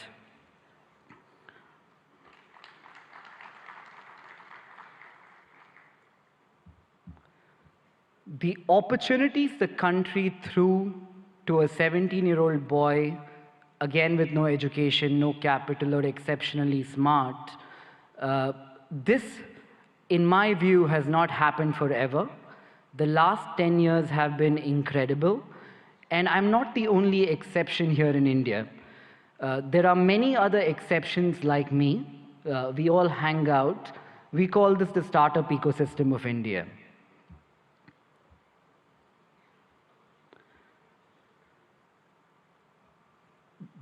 The big change in India from the last decade, in my opinion, also has been that entrepreneurship has moved from something that we have all watched around us, heard in movies, or thought could happen, something that we aspire to entrepreneurship today, which is something that we all are actively trying. You could take an example of this being a housewife watching Shark Tank, a small-time shoe salesman selling online on Flipkart. These are not stories that existed 10 years ago.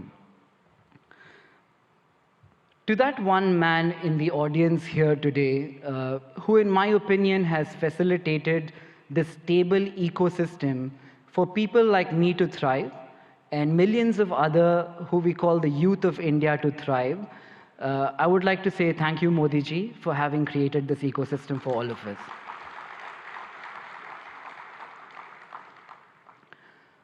Growing up, I used to talk to people, that one relative in my family who went abroad, studied, and did very well. Traveling to the West seemed to be the best thing that could happen to anybody. Today, when I talk to Indians in the West who have done very well, the only thing I hear from them, it's a very young word, I call it FOMO, the fear of missing out. They're talking about India as the story that they fear missing out today. That change which has happened in the last 10 years is so evident to see that it makes me feel proud, it makes me feel like I'm in the right place at the right time, and that place today is India.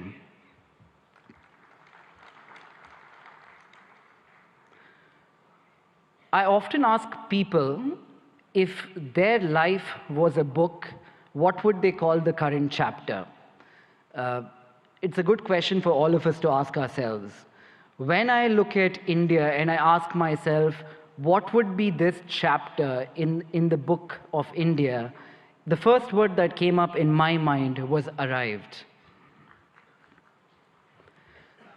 And finally, as I stand here in a room full of politicians, diplomats, dignitaries, mentors, I don't look upon this ecosystem as potential, as the way I'm looking at this today is we're all potential partners in a story that could change the global economic landscape today, and that story is India.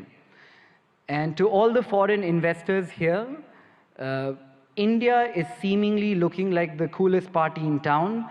I think what you need to be aware of is if you arrive too late, you might not get in. So I'd like to thank everybody. Thank Modi ji for this opportunity. Thank you, everyone. Thank you very much, sir. Today we have with us dignitaries from a number of countries. We would like to invite them to share their thoughts with us today. We would like to invite His Excellency, Mr. Shin Hosaka, Vice Minister for International Affairs, Japan.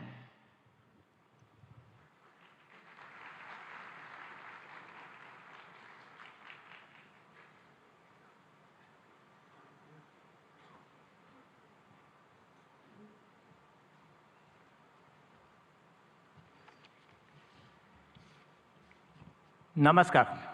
Good morning.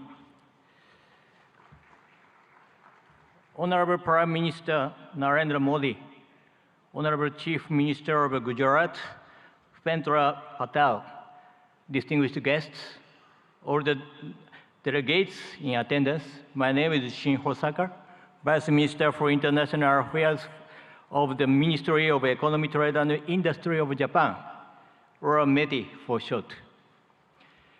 First of all, on behalf of the Japanese government, I'd like to express our gratitude to Prime Minister Modi for the letter to our Prime Minister Kishida expressing his condolences regarding the large earthquake January 1st in the Noto region in Japan. Thank you very much. Well, thank you for graciously inviting me to Vibrant Gujarat 2024. It's a great honor to have a speech in this Sunday event. With the world facing multiple crises that include natural disasters, climate change, and geopolitical tensions, firm international cooperation for addressing challenges on a global scale is taking on greater importance. I wish to express my admiration for the formidable leadership of Prime Minister Modi, who, despite such difficult circumstances, has successfully upheld India's great responsibility of the G20 presidency and continues to tackle the promotion of economic cooperation among the global South nations and the resolution of other challenges on a worldwide scale. India and Japan are special strategic global partners bound by the universal values of freedom, democracy, human rights, and rule of law that we have shared over our long history of exchange. Being that we are at such global turning point, I firmly feel that more than ever, the strengthening of relations between India and Japan in the economic sector is imperative for the sake of carving out a sustainable, peaceful future. Up to this point, Japanese corporations have continued to invest in the nation of India with a cumulative amount of investment between 2000 and 2023, reaching $38.3 billion. This amount is second in the world when tax havens are excluded. The number of Japanese corporations that have entered into the Indian market and the number of their bases of operations they have respectively reached 1,400 and 4,800. Over time, these corporations have kept on contributing to the further development of India's manufacturing sector, particularly the automotive field. In the state of Gujarat, a manufacturing industry ecosystem centered on the four- and two-wheeled vehicle sectors have been intensively built there. In order to further accelerate the Make in India initiative, Japan will further tackle the improvement of the investment environment through support for Japanese industrial parks. Gujarat currently hosts 6 Japanese-style manufacturing schools where we develop human resources to work on the manufacturing front lines. We intend to continue lending our cooperation in this field going forward. Initiatives by Japanese corporations are also extremely active. To give an example, Suzuki has already produced 750,000 vehicles at its Gujarat-based factory that it sells all over the world, not just in India. Moreover, the company has also adopted a plan to export electric vehicles produced in Gujarat to Japan and Europe in 2025 and beyond. I feel deep gratitude towards the Indian Gujarat governments for their cooperation for so long. Last July, we announced the Japan-India Industrial Co-Creation Initiatives in order to go beyond cooperation in the automotive industry and other existing industry domains to create industries in the name of further developing relations between our respective nations as we move forward. In the semiconductor, hydrogen green, and digital domains in particular, METE is carrying out preparation to proactively assist with business development in India. For cooperation surrounding semiconductors, in July 2023, we executed the Japan-India Semiconductor Supply Chain Partnership and launched a policy dialogue. Last November, we promptly held our first meeting of that partnership, which had over 100 individuals representing Japanese semiconductor-related enterprises in attendance. This time, as well, we carefully selected some semiconductor corporations with considerable potential to contribute to India and asked them to accompany us here. We hope to go beyond contribution to the establishment of semiconductor ecosystem in India in the form of developing semiconductor manufacturing environment, improving the logistic environment, and developing semiconductor human capital.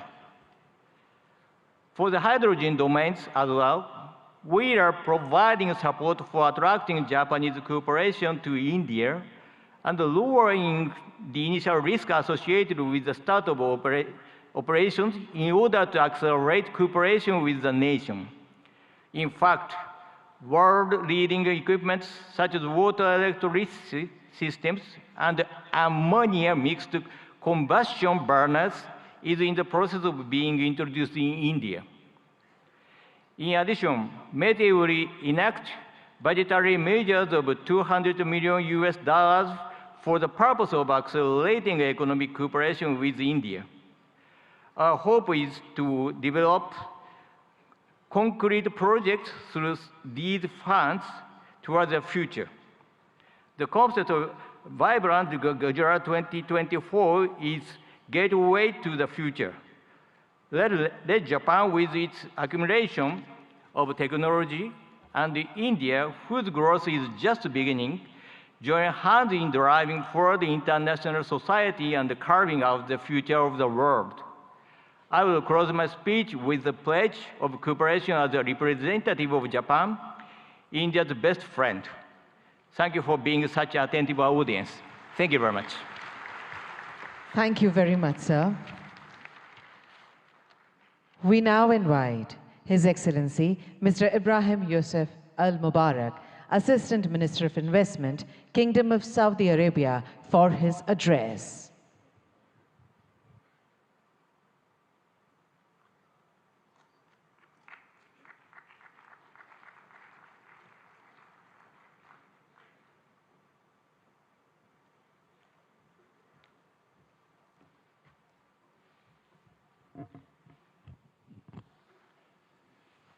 الحمد لله والصلاة والسلام على رسول الله. دولة رئيس الوزراء ناريندرا مودي، معالي رئيس الوزراء باتيل، رئيس وزراء ولاية جوجرات، أصحاب الفخامة والسمو والمعالي الحضور الكرام، السلام عليكم ورحمة الله وبركاته. نامستي.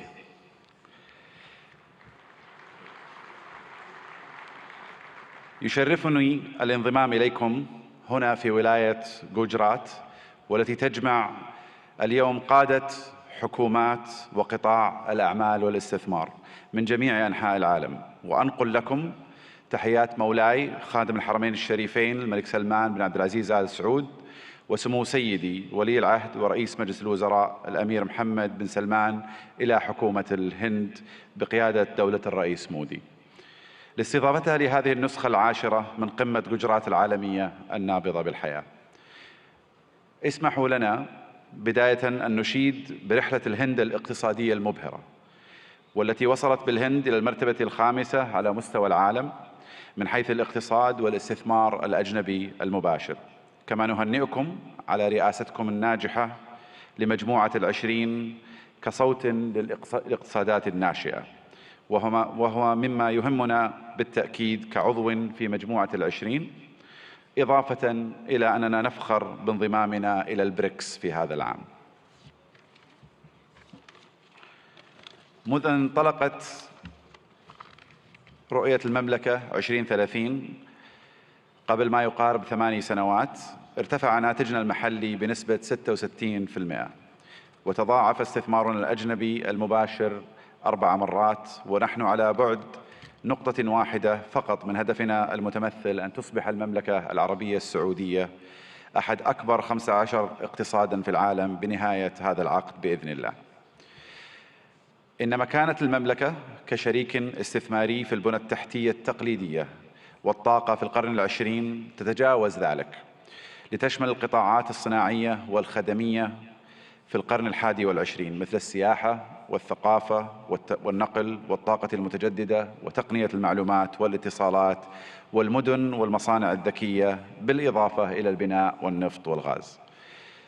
إضافة إلى أن أصول صندوق الاستثمارات العامة السعودي تجاوزت 700 مليار ريال، كما يحتل سوق الأسهم في المملكة المرتبة 9 عالمياً، بعد أن صعد من المرتبة 25 في عام 2016، وقد بلغت الشركات المدرجة في السوق السعودي أكثر من 200 شركة، ويشاركنا اليوم مجموعة من هذه الشركات. إن مشاريع المملكة تعد فريدة من نوعها من حيث النطاق والطموح، لأنها تمثل بعضا من أكبر المشاريع المستقلة على مستوى العالم، وتوفر للمستثمرين فرصة استثنائية لإعادة تعريف الصناعات والحصول على حصة في السوق، ومنها نيوم، مشروع البحر الأحمر، القدية والعلا، ومشروع بوابة الدرعية وغيرها من المشاريع. وخلال هذه القمة ستتاح لكم الفرصة لمعرفة المزيد مباشرة من الأشخاص الذين صمموا هذه المشاريع وقادوها منذ البدايات. أصحاب الفخامة والسمو والمعالي الحضور الكريم، إن المملكة العربية السعودية لا تشترك مع الهند في المصالح الاستراتيجية فحسب، بل تشتركان أيضاً في طموحات مماثلة تشمل التحول الرقمي والابتكار والدفاع والفضاء. كما تفخر المملكة بكونها جزءاً من الاتفاقية التاريخية والتي تم الإعلان عنها على هامش قمة مجموعة 20 المثمرة التي عقدتها الهند في سبتمبر الماضي، وهي اتفاقية إنشاء ممر اقتصادي يربط الهند والشرق الأوسط وأوروبا بالسكك الحديدية وخطوط الموانئ وخطوط الأنابيب، كذلك مثل كابلات البيانات والهيدروجين والكهرباء، مما سيعزز بإذن الله سلاسل الإمداد والتوريد في جميع أنحاء العالم، مع خلق فرص استثمارية غير مسبوقة في المملكة والهند والدول الشريكة الأخرى. في الختام أشكر مضيفين الكرام جميعا على استضافتنا، ونسأل الله لهذه القمة التوفيق والنجاح، وأشكركم جميعا على اهتمامكم وحسن الاستماع. شكرا جزيلا، والسلام عليكم ورحمة الله وبركاته. Thank you very much, sir. We now invite Lord Tariq Ahmed, Minister of State, Middle East, North Africa, South Asia, United Nations and the Commonwealth, UK, for his address.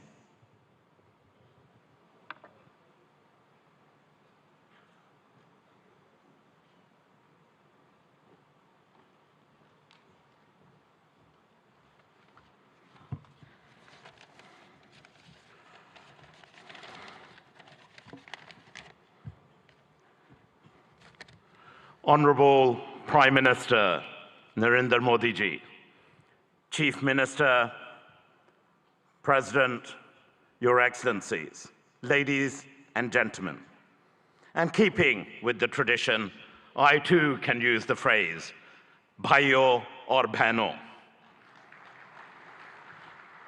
ब्रितानी सरकार की तरफ से भारतीय सरकार को नमस्कार और बहुत-बहुत बधाई हो।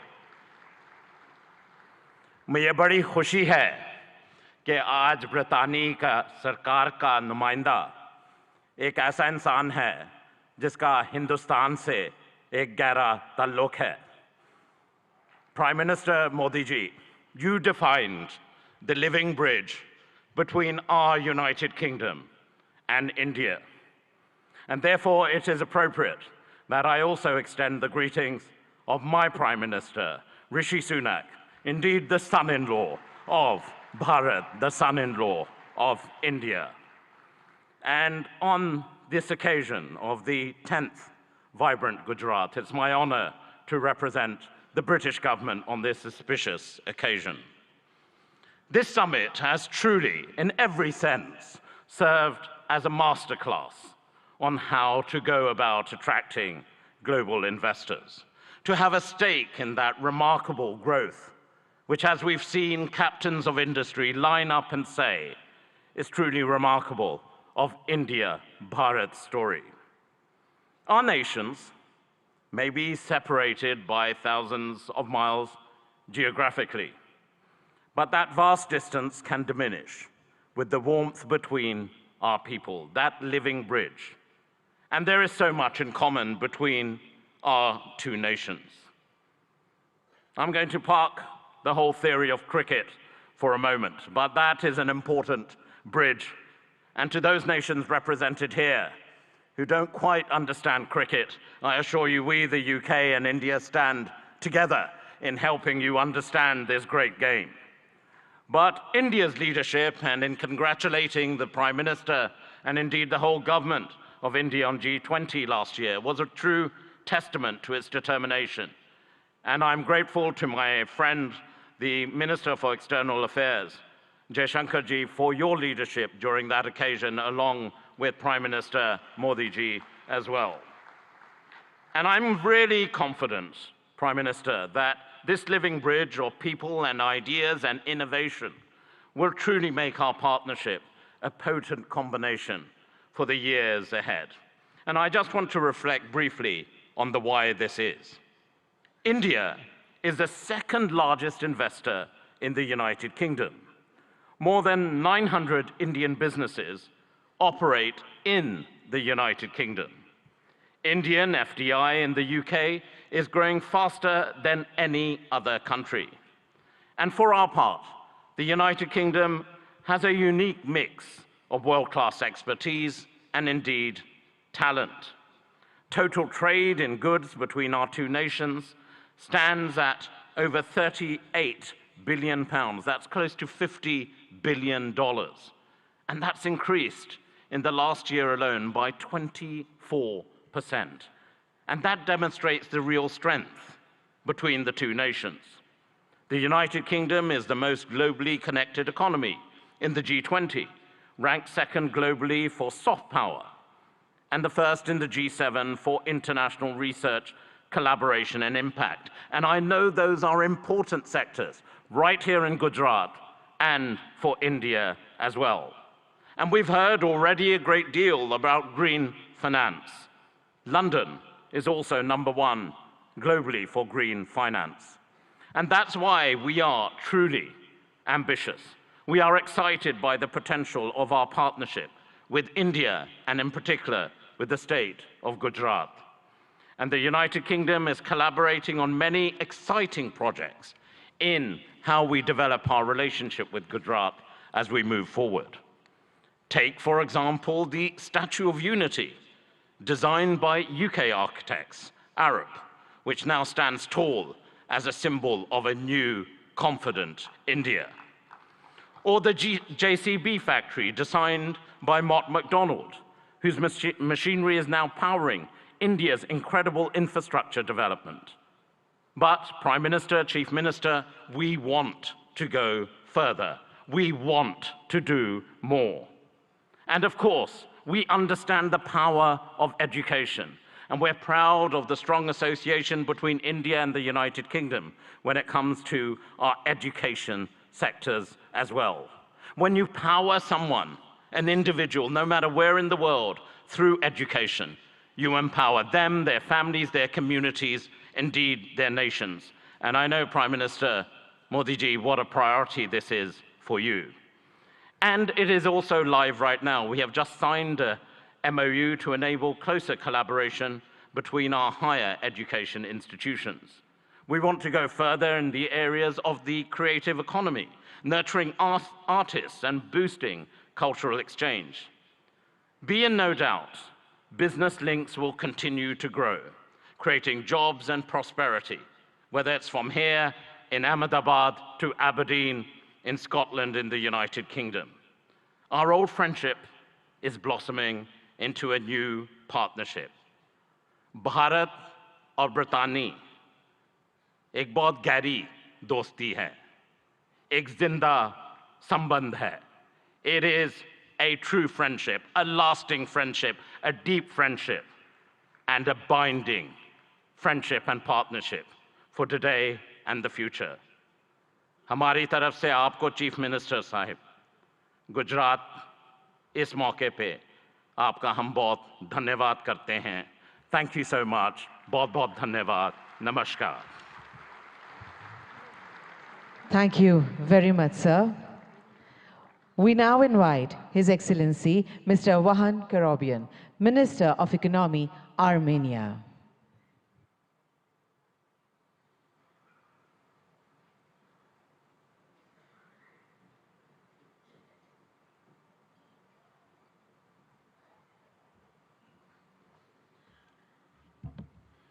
Honorable Excellency Prime Minister Shri Narendra Modi, Honorable Chief Minister of Gujarat Bhuendra Bhai Patel, Excellencies, distinguished guests, ladies and gentlemen.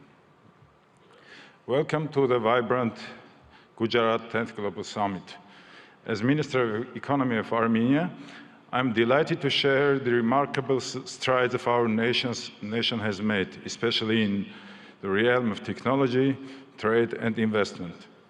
Our economy is doubled in 3-year time, and economic boom has not only reshaped our domestic landscape, but also positioned Armenia as the most advanced economy within the Caucasus and Eurasian Economic Union.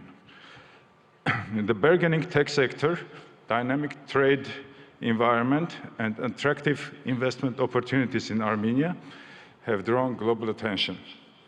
Our commitment to continuously improving a business-friendly environment is evident in our progressive policies, which have been instrumental in catalyzing growth and innovation. For example, with our good friends from United Arab Emirates, we managed to increase our mutual trade by 10 times to $2 billion in just 2-3 years, building firm trade bridges between different fragments of the world economy. A pivotal aspect of our economic narrative is the increasing movement of trade and investments between India and Armenia. This bilateral investment flow is a testament to the deepening economic ties between our nations. It's heartening to see Armenian investments finding a fertile ground in India, and likewise, Indian investments flourishing in Armenia.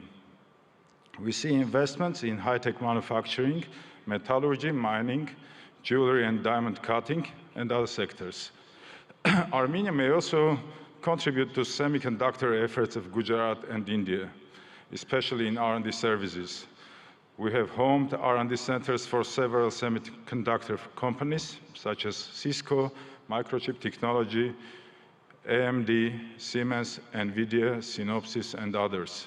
Given this promising potential, it's crucial for both the Armenian and Indian governments to further encourage and develop this mutual trade, logistics, and investment opportunities. By doing so, we can unlock new avenues of collaboration, foster innovation, and pave the way for a prosperous future. Armenia's strategic position within the Eurasian Economic Union opens up additional prospects. Leveraging this position can benefit businesses looking to tap into the expansive Eurasian market, facilitating industrial development, trade, logistics, and joint ventures. Honorable Prime Minister, recently, Prime Minister of Armenia announced Crossroads of Peace project that is aimed to strengthen logistics and economic connectivity across the region. As we convene at this summit, I offer you to explore the logistics opportunities to connect India and Europe via Iran's Chabahar, Armenia, and Georgia. This multimodal transport route, which is under development now, may become a competitive linkage between Europe or Eurasia and India. For centuries, Armenian traders were actively engaged in trade between India and Europe. Let's strengthen our ties again, embark on new ventures, and march towards a future marked by shared success and mutual growth. Thank you for the honor of presenting Armenia at this prestigious summit. Together, let's build a framework for sustained cooperation and mutual investments that benefits both our great nations and the region as a whole. Let's build the gateway to the future. Thank you. Thank you very much, sir. We now invite His Excellency, Mr. Teeth Risalo, Minister of Economic Affairs and Information Technology, Estonia.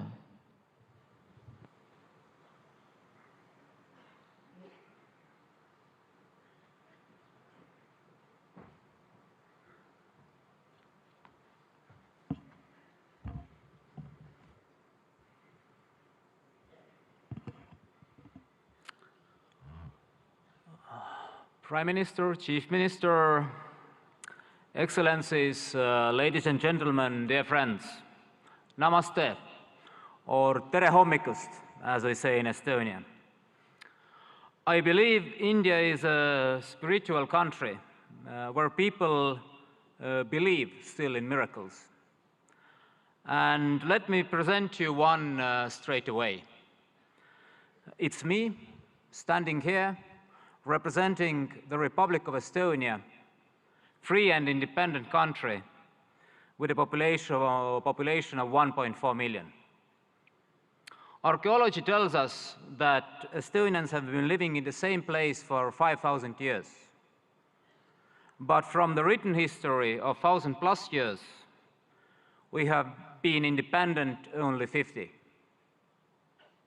Despite that, we have maintained a unique culture and a full-blown, unique language and a full-blown culture. We regained our independence only 30 years ago. We started from zero. We had devastated economy, zero capital, and no major natural resources.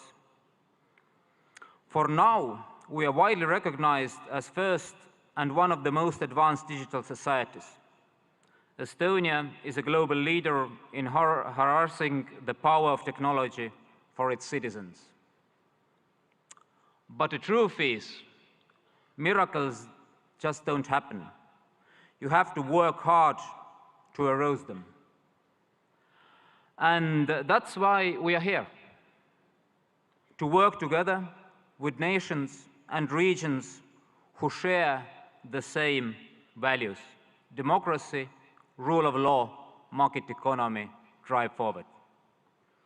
India certainly has an instrumental role to play that those values prevail globally. You have proved it repeatedly, most recently with the excellent execution of the G20 presidency. Thank you again, Prime Minister Modi, for the leadership. Estonia is ready to work with you and offer our best knowledge on digital public goods, on e-governance, cybersecurity, green tech, educational technology, and personal medicine. And we know India grows when the states grow. So we're happy to work on all this with Gujarat, because Gujarat means growth. And then, if we work hard, we know the reward. In the end, the truth alone trumps. Thank you. Hope for a good cooperation. Thank you very much, sir. We now invite His Excellency Mr. Riyad Mazzour, Honorable Minister of Industry and Commerce, Morocco, for his address.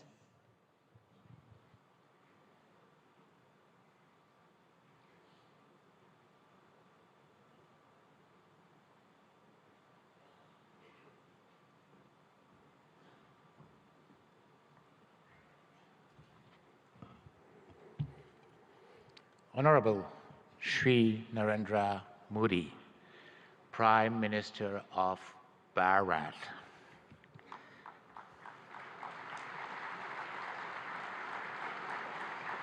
Honorable Chief Minister of Gujarat, Shri Bhavendra Patel. Honorable Head of States, Chief of Governments, Ministers, Excellencies, ladies and gentlemen, it's my honor and distinct privilege to address this esteemed assembly at the 10th Vibrant Gujarat Global Summit, representing the Kingdom of Morocco. I'm deeply grateful for your gracious invitation extended to by the government of Bharat. This marks a significant milestone as Morocco proudly participate as a partner country for the second time in this globally acclaimed summit. This summit, an initiative that we owe you, Prime Minister Modi, that we owe to your leadership, stands as a beacon of opportunity, not only in fostering business projects, but also in fortifying the enduring bonds of cooperation and friendship that so splendidly unites Morocco and Bharat. The historical visit of our beloved King Mohammed VI to Bharat in 2015 and his meeting with you, Prime Minister, Honorable Prime Minister Modi, marked a new era in the cooperation between my country and Bharat, raising the level of bilateral relation to a strategic partnership. Even our beloved king at that time expressed his admiration for the Indian model, which has succeeded in emerging as one of the largest world economy. Let me comment on what has been said beforehand. Prime Minister Modi, you made Gujarat as an engine of growth for Bharat, but you made Bharat as the engine of growth of the world. Morocco, for its part, has also evolved positively, showing a regional leadership in advanced sectors, such as automotive, aerospace, semiconductor, and fertilizer industry, coupled with a significant transformation of historical sectors such as textile and agri-food. All sectors have been performing remarkably well despite successive crises, which confirm the undeniable success of the industry policy of Morocco, Gujarat, and Bharat. Since then, our two governments have worked tirelessly to achieve the objectives set. Today, there are almost 50 agreements and MOUs signed in various sectors. Today, there are also 45 Indian companies established in Morocco, while there were only 13 in 2015. Today, our exchanges have tripled from $1.4 billion to $4.2 billion. Today, Gujarat, India, has hosted the most important Moroccan investments in Asia. This is a testimony of the great momentum that had been injected into Moroccan-Indian bilateral relations, and I'm confident this will continue to grow as both of our nations share a commitment to economic growth, sustainable development, and mutual prosperities. Ladies and gentlemen, under the guidance of our beloved King, Morocco has embarked on a transformative journey, guided by a strategic development roadmap that has steered the nation towards openness and remarkable progress. In the face of supply shocks and succession of global crises, Morocco's resilience has been extraordinary, showcasing its agility to navigate through multifaceted challenges with innovative solutions. Indeed, our country's GDP has tripled in the last 20 years, and we multiplied our manufacturing export by 6 since 2000. Today, 87% of our export are manufactured products. Today, Morocco is the first manufacturer of cars in Africa and one of the most competitive countries worldwide in producing cars and renewable energy. Well, the best and the most competitive country in producing cars is still Bharat. Moreover, thanks to our ideal position as a continental and world-class hub, its free trade agreements giving access to more than 100 countries and 2.3 billion consumers, and its political and monetary stability, Morocco offers great opportunities for investors to settle. Ladies and gentlemen, given the commitment of my country in accordance with the high rural vision to the promotion of an active, solid, and supportive cooperation in a spirit of co-development and shared growth, Morocco and Bharat can work closely through a South-South triangular cooperation to promote growth in Africa, India, and in the world.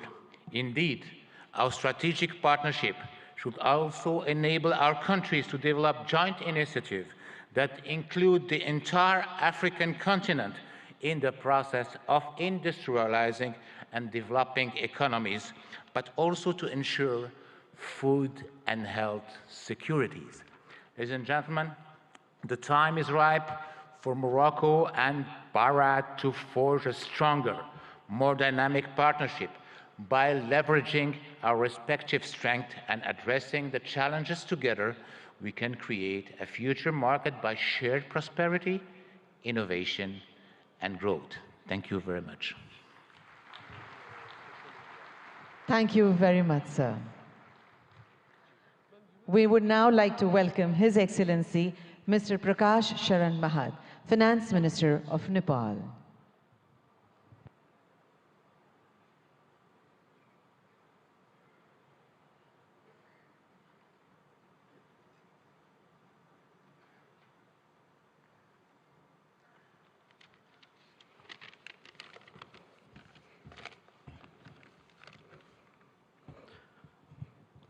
Right Honorable Prime Minister Sri Narendra Modi ji, Honorable Chief Minister of Gujarat Sri Bhupendra Bhai Patel ji, distinguished participants, ladies and gentlemen, warm greetings from Nepal. Namaskar, namaste. At the outset, let me express my sincere gratitude to Honorable Bhupendra Bhai Patel ji, Chief Minister of Gujarat, for inviting me in this August gathering. I am deeply honored and privileged to be part of this vibrant Gujarat Global Summit 2024. This global forum for business networking, knowledge sharing, and strategic partnerships for fostering sustainable and inclusive growth has now been a forum for all. Modi ji has had envisioned vibrant Gujarat concept in 2003. Under your visionary leadership, this idea of entrepreneurial spirit of Gujarat has now been translated into vibrant India. India is now a major global economic power. I also like to commend Modi ji for your transformative leadership during G20 presidency, which has brought this mechanism to a next level. That is, you have made this more inclusive and broader. Vibrant Gujarat development model, which you are translating nationwide, has been a source of inspiration for many countries, including Nepal, is now managing financial resources and technological know-how for addressing economic, social, and environmental challenges of our time. Nepal and India, actually, Bharat, since thousands of years, have common places of great Hindu and Buddhist religious worships. And we are visiting each other's places since ancient times. I am happy to inform you that visitors from Gujarat are one of the largest in Nepal. I still have fresh memory of Modi ji's statement delivered in our parliament in 2014, particularly your emphasis on HIT, that is highways, information ways, and transmission ways. I am happy to share that we are working together in all these areas to improve connectivity, strengthen market linkages, and to reduce transaction cost. Recently, Nepal and India have signed a long-term power purchase agreement of exporting 10,000 megawatt of electricity to India over 10 years of time. This will immensely open up investment opportunity in hydropower in Nepal. It will also contribute to achieve green energy transition target, not only for Nepal, but also in India.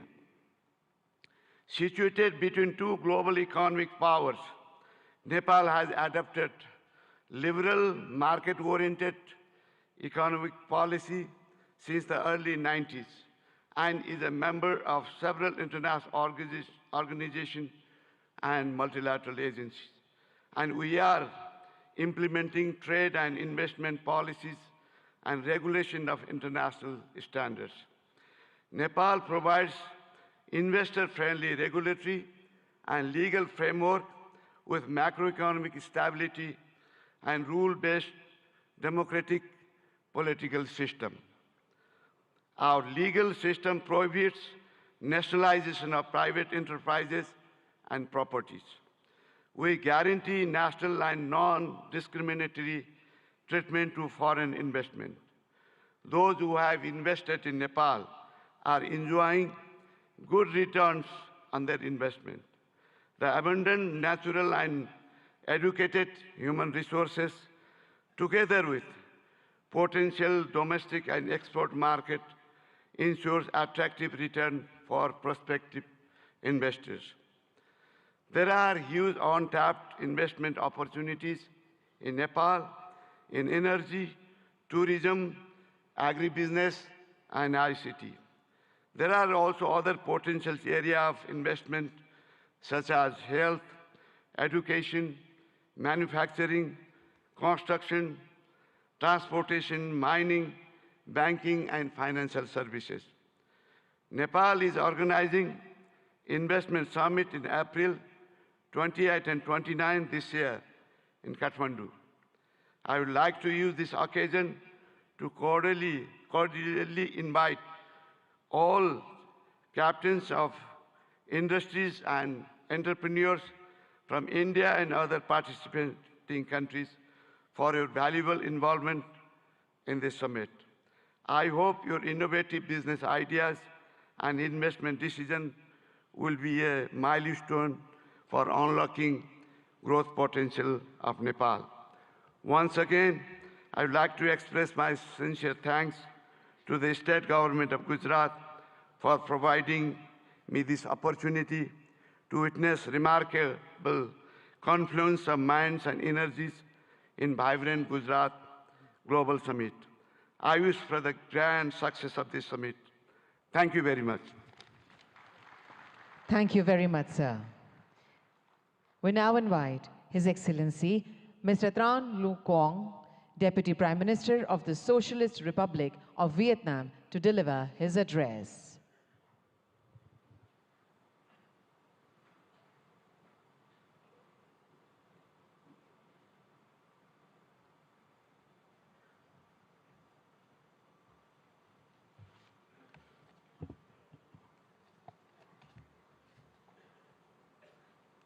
Thưa Ngài Narendra Modi, Thủ tướng nước Cộng hòa Ấn Độ, thưa Ngài Thủ tướng bang Gujarat, thưa các vị nguyên thủ quốc gia, người đứng đầu chính phủ các nước, thưa toàn thể quý vị.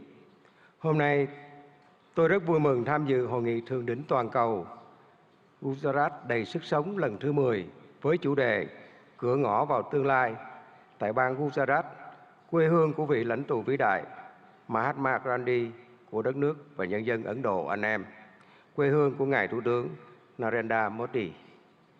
Với quy mô ngày càng lớn và sự tham gia đông đảo của lãnh đạo và doanh nghiệp Ấn Độ cũng như các nước, Gujarat đầy sức sống đã thể hiện rõ tầm nhìn của Thủ tướng Modi và nỗ lực của bang Gujarat, góp phần khẳng định sự hấp dẫn cũng như vai trò và vị thế quốc tế ngày càng cao của Ấn Độ. Chúng ta đang sống trong một thế giới đầy biến động phức tạp và khó lường. Dù gặp nhiều khó khăn thách thức, song hòa bình, hợp tác và phát triển vẫn là xu thế lớn. Chúng tôi đánh giá cao việc hội nghị lần này tập trung thảo luận những động lực, xu thế phát triển mới, trong đó có kinh tế xanh, kinh tế tuần hoàn, kinh tế số, thành phố thông minh. Đây cũng là những lĩnh vực ưu tiên trong tiến trình phát triển và hội nhập quốc tế của Việt Nam. Để thúc đẩy mạnh mẽ các lĩnh vực nêu trên, hướng tới các mục tiêu phát triển bền vững, chúng tôi cho rằng các chính phủ cần tạo lập khuôn khổ chính sách, pháp lý và môi trường đầu tư kinh doanh thuận lợi, ổn định, minh bạch, công bằng, triển khai các chiến lược, kế hoạch một cách nhất quán. Nguồn vốn từ đầu tư công của chính phủ cần đóng vai trò dẫn dắt, đồng thời khuyến khích mạnh mẽ và thu hút hiệu quả các nguồn lực của khu vực tư nhân và đầu tư nước ngoài. Trong hợp tác quốc tế, cần đưa các lĩnh vực này thành nội dung hợp tác chủ đạo và ưu tiên dành nhiều nguồn lực hơn nữa để hiện thực hóa. Các nước phát triển cần tăng cường hỗ trợ các nước đang phát triển về vốn, chuyển giao công nghệ, kỹ thuật, quản trị hiện đại, đào tạo nguồn nhân lực. Là nền kinh tế phát triển nhanh và năng động, có quy mô lớn thứ 5 thế giới, Ấn Độ hoàn toàn có thể và đang ngày càng phát huy tốt hơn nữa vai trò dẫn dắt trong tiến trình này. Thưa tất cả quý vị, thời gian qua, quan hệ hữu nghị truyền thống và đối tác chiến lược toàn diện giữa Việt Nam và Ấn Độ không ngừng phát triển trên các lĩnh vực. Việt Nam trân trọng cảm ơn và đánh giá cao sự hỗ trợ hiệu quả của Ấn Độ trong đào tạo nguồn nhân lực, phát triển khoa học công nghệ, chuyển đổi năng lượng, chuyển đổi số. Trong thời gian tới, chúng tôi mong muốn đẩy mạnh hơn nữa hợp tác với Ấn Độ nói chung và bang Gujarat nói riêng, nhất là trong các lĩnh vực có thế mạnh của Ấn Độ và phù hợp với ưu tiên phát triển của Việt Nam. Trong đó, nhiều lĩnh vực sẽ được trao đổi tại hội nghị lần này. Là bạn, là đối tác tin cậy và là thành viên tích cực, có trách nhiệm trong cộng đồng quốc tế, Việt Nam luôn hoan nghênh và sẵn sàng tạo một điều kiện thuận lợi nhất để các doanh nghiệp Ấn Độ đầu tư, kinh doanh lâu dài ở Việt Nam. Chúng tôi tin tưởng rằng hợp tác tốt đẹp giữa Việt Nam và Ấn Độ không chỉ mang lại lợi ích cho cộng đồng doanh nghiệp và nhân dân hai nước, mà còn đóng góp tích cực cho hòa bình, hợp tác và phát triển thịnh vượng, bền vững ở khu vực và trên thế giới. Xin chúc Ngài Thủ tướng Modi, các vị lãnh đạo và toàn thể quý vị sức khỏe và hạnh phúc. Chúc hội nghị của chúng ta thành công tốt đẹp. Xin trân trọng cảm ơn.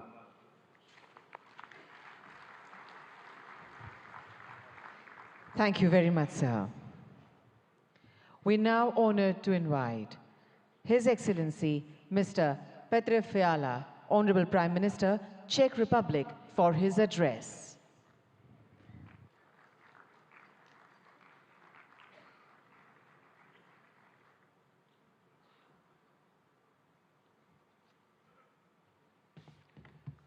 Honorable Prime Minister Modi, Chief Minister Patel, Presidents, Excellencies, ladies and gentlemen. First, please let me congratulate you on 20 years of this successful summit. I'm excited to see Gujarat's impressive economic growth and to feel the energy of the largest democracy in the world. Thank you, Chief Minister Patel, for your kind hospitality. It is a real pleasure to be here. Ladies and gentlemen, the topic of this summit is Gateway to the Future. It is a big inspiration. We are at a special point and can choose our future. It is a time of dramatic risks, but also of great chances, because the problems of today are very complex. It is not wise to concentrate on only one strategy. I think the humanity needs to work with three main priorities, three keys to unlock the gateway. The first key is innovation and new technologies. The second key is advanced industry. And the third key is applied research, which benefits the public, like in health and medicine. Please let me tell you about the position of the Czech Republic. The first key is innovation and new technologies. My country is quickly moving to a higher value economy. We are changing our education system, and we want stronger accent on STEM subjects. We also support innovation and partnership between universities, research institutions, and private sector. Maybe you know some innovative Czech brands. For example, the software security company Avast or the online ticketing global player Kiwi. My government is mainly interested in long-term strategic investment. This includes AI research, electromobility, and especially semiconductors. They are key for high-tech industries today, from cars to mobile phones. We also pay close attention to innovation in the energy sector. Unlike many European countries, we believe in the future of nuclear power. We have 50 years of expertise in nuclear power. Our top interest is development of small modular reactors. On this way, we want to work with leading global makers. It is also a chance to improve our Czech-Indian capacities in nuclear energy research. We are very serious about innovation in renewable energy and green digital technologies. The goal is to have reliable, efficient, and sustainable energy. This is about clean environment, and the potential for Czech-Indian collaboration is great, not only in energy, but also in wastewater treatment or in sustainable agriculture. The second key to our future is advanced industry. My country is a great exporter of high-quality industrial goods. I am sure that you know some of the traditional Czech brands. Bata, Škoda, Tatra, or Java are well established in India. Our companies are leaders in land transport. Škoda Auto produces cars here and has a new logistics center in Pune. It can be active and make India e-mobility hub of tomorrow. We also have great railway cars makers. Czech companies build wheel sets here in India. And we offer solutions for cities, trams, hydrogen buses, or smart transport systems. We have many advanced companies in space industry. It is very strong in the Czech Republic. Their products are parts of rockets and satellites from the European Space Agency and others.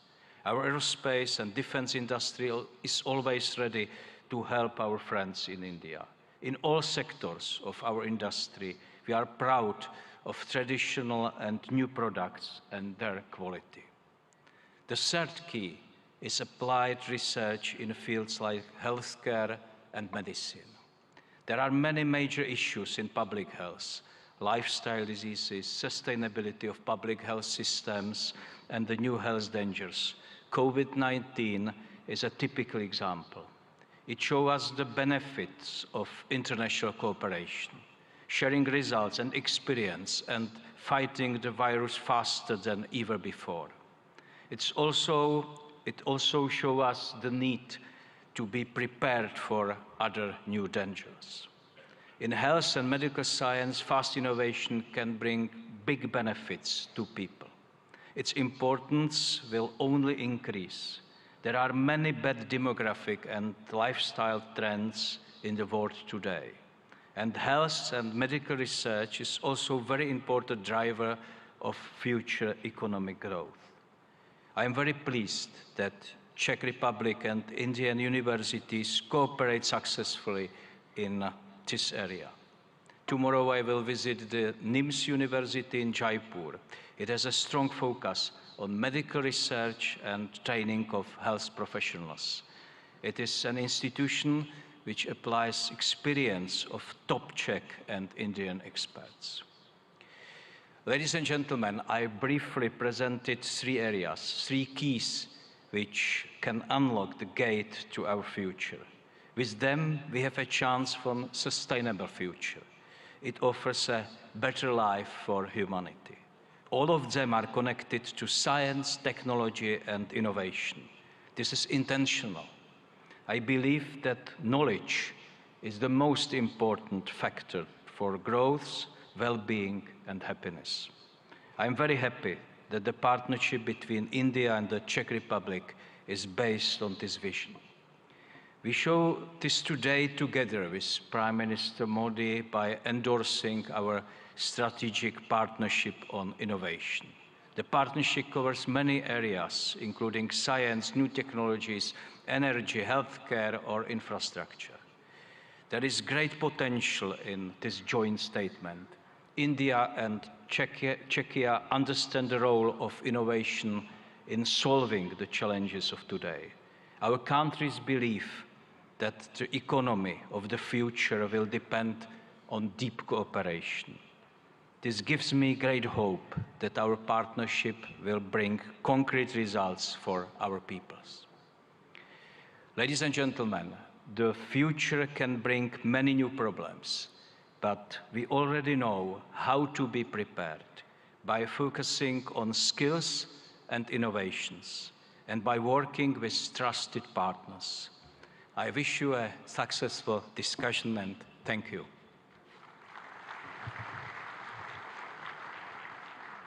Thank you very much, sir, for your words of appreciation and encouragement. We now feel proud in inviting His Excellency, Mr. Philip Nyusi, Honorable President, Mozambique, to deliver his address.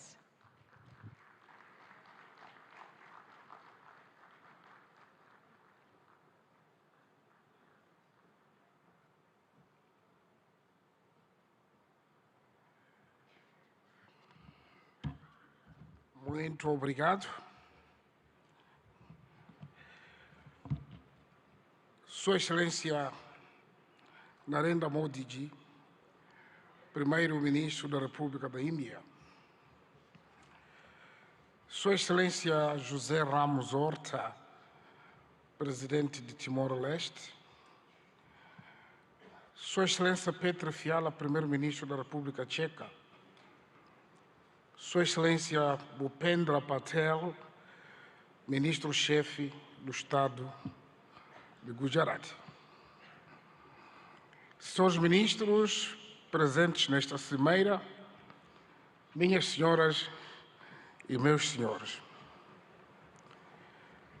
Inicio a minha intervenção saudando e agradecendo a Vossa Excelência e meu irmão Narendra de Mordadas Modi Primeiro-Ministro da Índia, pelo convite que nos foi formulado na qualidade de parceiro para participar neste evento de grande relevância para os nossos países. Aproveito a ocasião para felicitar a vossa presidência do G20, o momento histórico que conseguiu colocar o continente africano, ou seja, a União Africana, como membro permanente do G20. Saudamos de forma distinta a Sua Excelência Bhupendra Patel, Ministro-Chefe do Estado de Gujarat, ao povo e governo de Gujarat, pelo acolhimento que nos tem sido dispensado desde a nossa chegada a esta histórica cidade industrial, o maior centro de refinaria de petróleo do mundo e de corte e polimento de diamantes. Senhor Primeiro-Ministro, Excelências, em Ahmedabad me sinto em minha própria casa, pois foi daqui que adquiri conhecimentos que me têm ajudado a adicionar ao que antes tinha conseguido e, com o espírito de sempre aprender, me permite dar a minha humilde contribuição para o desenvolvimento do meu país, Moçambique. Suprabhat Mara Gujarat Deshwasiyon. Umujamaju Habar Namaste.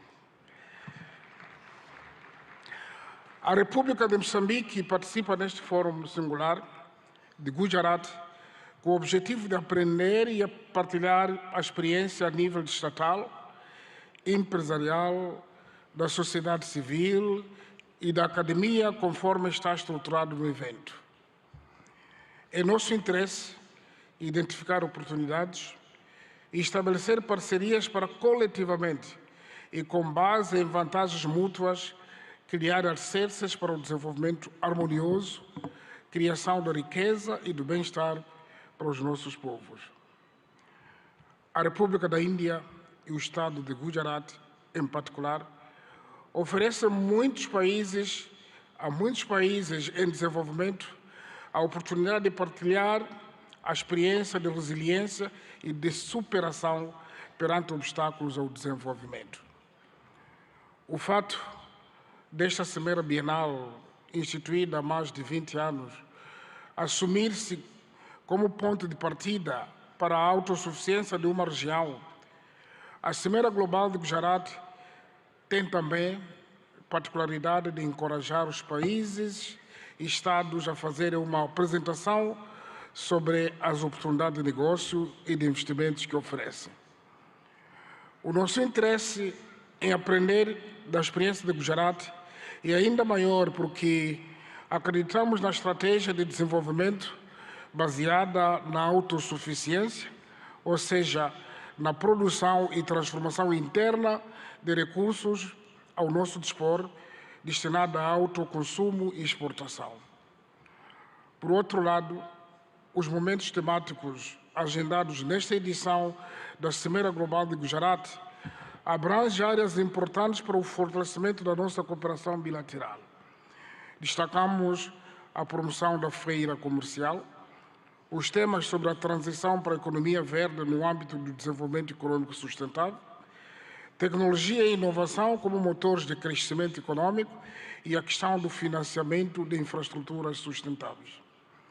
Excelências, Moçambique é um país com potencialidades econômicas ainda por explorar. Pois vejamos, possui terras aráveis e rios abundantes, condições propícias para a prática da agricultura industrial, pecuária e pesca. Mantém enormes reservas para o desenvolvimento da indústria extrativa e transformadora. O país dispõe ainda de grandes reservas de areias pesadas, para além de outros minérios de elevado valor comercial, como tais diamantes, pedras preciosas, cobre, ferro, grafite. Aliás, falando do grafite, o CEO da Suzuki falou da produção de baterias. Imediatamente eu convido para produzir em Moçambique, porque grafite está em abundância. Mas também Moçambique possui carvão mineral e já estamos a exportar para este país em grandes quantidades. Isso só para citar alguns exemplos. O nosso país é também conhecido como detentor de enormes potenciais energéticos. Energia hídrica, eólica, solar, e estamos agora a projetar a construção de uma grande barragem hidroelétrica para mais de 1.500 megawatts. Esperamos que pode haver interesse de participar conosco ainda. Isso incluindo também uma das maiores reservas de gás natural do mundo, da bacia do Rovuma. Aliás, sei dizer que 3 empresas maiores deste país são parceiros na exploração do gás em Moçambique. Moçambique oferece igualmente oportunidades para o desenvolvimento de todo tipo de turismo, incluindo o ecoturismo. O nosso país, por ser banhado pelo nosso oceano comum, que é o Oceano Índico, permite que o canal de Moçambique seja a rota comercial estratégica de muitos países, incluindo os países de Interland da África Austral, cujo acesso ao mar é através de Moçambique. Também desfilou neste pódio o CEO do DP World. Ele pode ser testemunho porque já estão a operar nos portos moçambicanos. Portanto, investir em Moçambique é também tirar benefício das oportunidades econômicas que a sub-região da África Austral, isto é, dos países da SADC, oferece com um mercado de mais de 250 milhões de habitantes.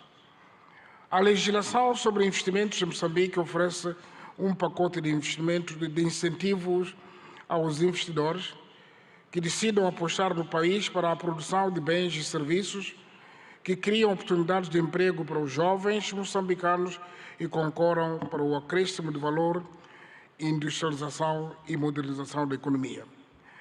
Neste contexto, para fortalecer a cooperação internacional, através da criação de parcerias produtivas, conducentes a uma rápida aceleração do crescimento econômico global e melhoria das condições de vida das nossas populações, convido mulheres, homens de negócios indianos e de todas as outras partes do mundo aqui presentes a investir em Moçambique numa base de ganhos mútuos. O governo de Moçambique tudo faz e fará de modo a assegurar uma parceria econômica em que todos saiamos a ganhar e juntos contribuamos para um mundo próspero para nós e para as futuras gerações. Termino afirmando que a meta coletiva ficou patente, que é melhorar as condições de vida da humanidade, num ambiente de paz, cooperação, solidariedade e de sustentabilidade em que se respeite e se preserve o planeta Terra, a nossa casa comum. Fazemos votos que desta cimeira brotem negócios viáveis em benefício dos nossos países e povos. A todos desejamos melhores venturas e muitos sucessos na criação do progresso e bem-estar comum. Obrigado, parabéns, Primeiro-Ministro Modi. Thank you so much, sir, for your words of praise and your insights on shared journey of development. We would now with pleasure invite His Excellency, Mr. José Ramos Mirta, Honorable President Timor-Leste, to deliver his significant address.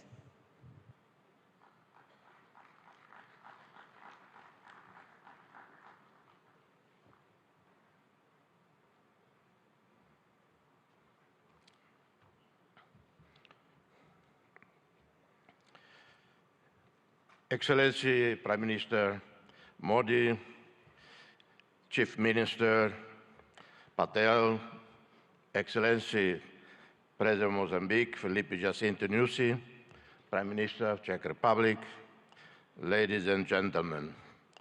It is always a real pleasure to set foot on this land of a great ancient civilization.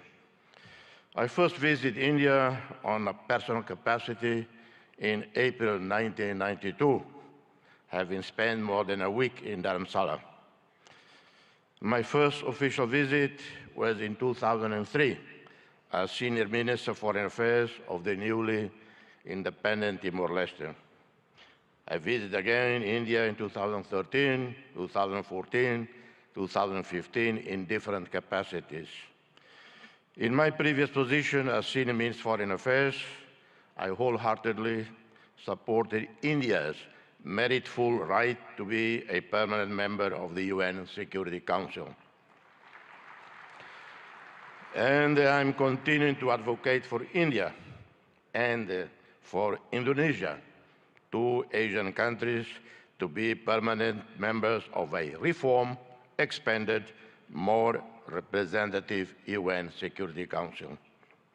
As chair of, in 2014-15, of the high-level independent panel on UN peace operations, I visited Delhi for extensive consultation with leaders, including senior military officers.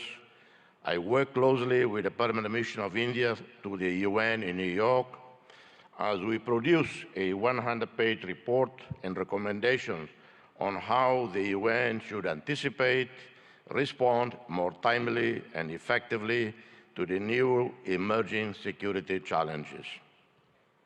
This is my relationship with India. My sincere appreciation for the invitation to address this prestigious international forum, my gratitude to a great visionary, transformative leader, Prime Minister Narendra Modi, who conceived the 10th Vibrant Gujarat Global Summit in 2003. Gratitude for the warm reception extended to me and members of my delegation.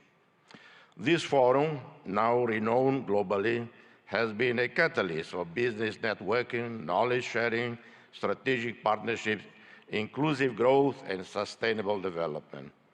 The state of Gujarat, driven by an inherent entrepreneurial spirit, has emerged as an industrial leader and a favored destination for investment. Timor-Leste, for its part, represents an oasis of peace, tolerance, and stability, where fundamental rights and freedoms are strictly safeguarded. The International Media Watch, called Reporters Without Borders, based in Brussels, rates Timor-Leste number 10 globally in media freedom out of 193 countries. Timor-Leste stands out with a business environment conducive to investments, having consolidated global presence as an active member of the United Nations, the Community of Portuguese-speaking countries, CPLP, a pioneer, founder of the G7 plus fragile states, leader and spokesperson in climate change within LDCs and SEEDs. We are progressing our membership process with WTO, which should happen probably in February, hoping to formally exceed by March this year.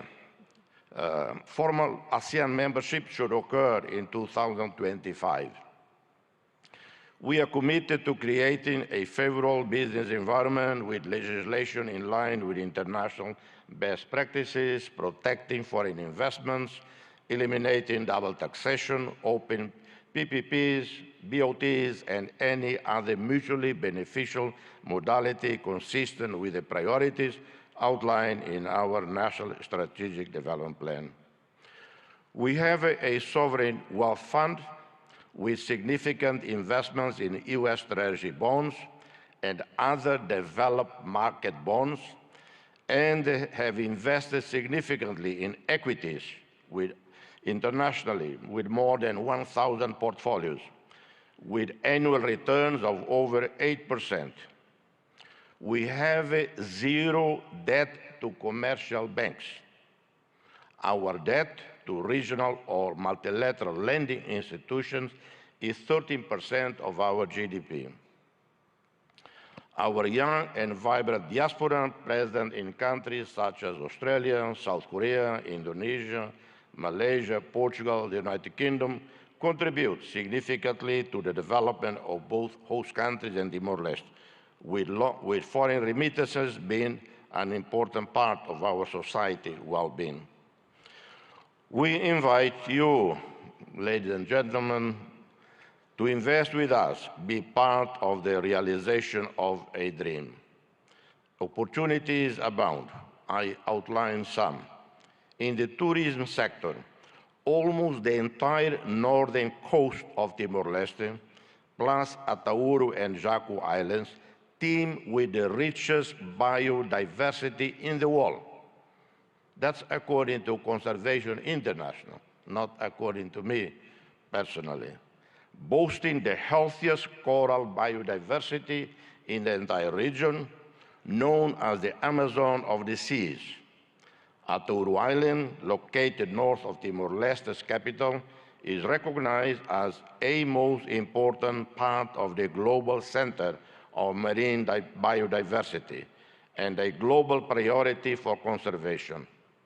We integrate a region that covers 1.6% of the planet's ocean area, bursting with marine life, home to 76% of all known coral species in the world, and habitat of more than 3,000 species of fish.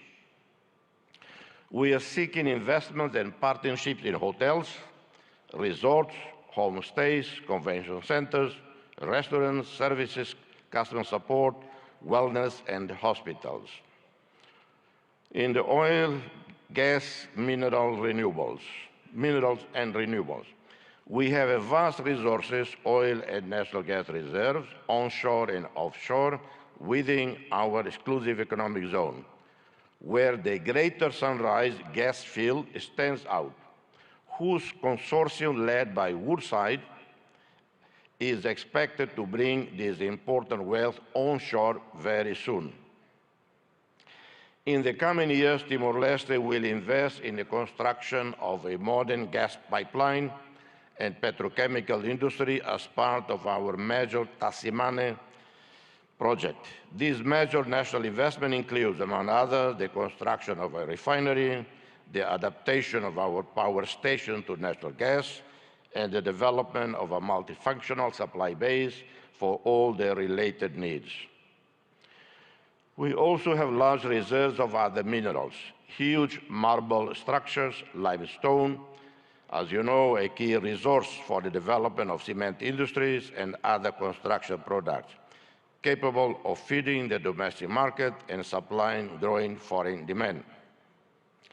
Green economy, renewable energies. Committed to sustainable development, we seek to invest in renewable energy as prudent, incremental transition to renewable energies. We are looking forward to working with the UAE, led by a visionary leader, our friend, President Sheikh Mohammed bin Zayed Al Nahyan, with whom we share many commonalities. This is in line with commitments made at the recent COP28 summit held in Dubai. I take the opportunity to congratulate His Royal Highness, the President of UAE, Sheikh Mohammed bin Zayed Al Nahyan, for the success of the UAE chairmanship of the 28th Conference of the Parties to UNFCCC.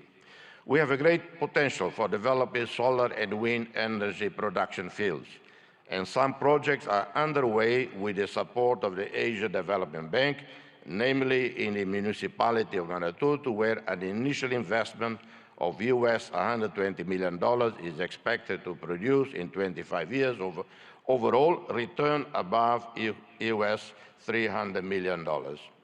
We seek to develop hydroelectrics with the construction of dams and mini hydroelectric plants that can take advantage of the mountainous terrain and rainy season, guaranteeing access to clean energy and reserve water for irrigation and urban supply. infrastructure and transport. In the last 15 years, we have seen dramatic improvements in our infrastructure sector. National roads, electricity now covering 96.1% of the country, one state-of-the-art port, the Port of Tiber Bay, operating since 2022, with a total investment of $280 million. This was a first public-private partnership celebrated between Timor-Leste with the French Bolloré Group and the World Bank. One of the best projects in this sector, it is capable of transforming this port into a hub for connecting people and goods at regional level. We are also starting the first phase of the expansion of Dili International Airport with an initial investment of $97.7 million, partially funded by the ADB, IFC, and the governments of Australia and Japan. This includes expanding the runway, building a modern terminal.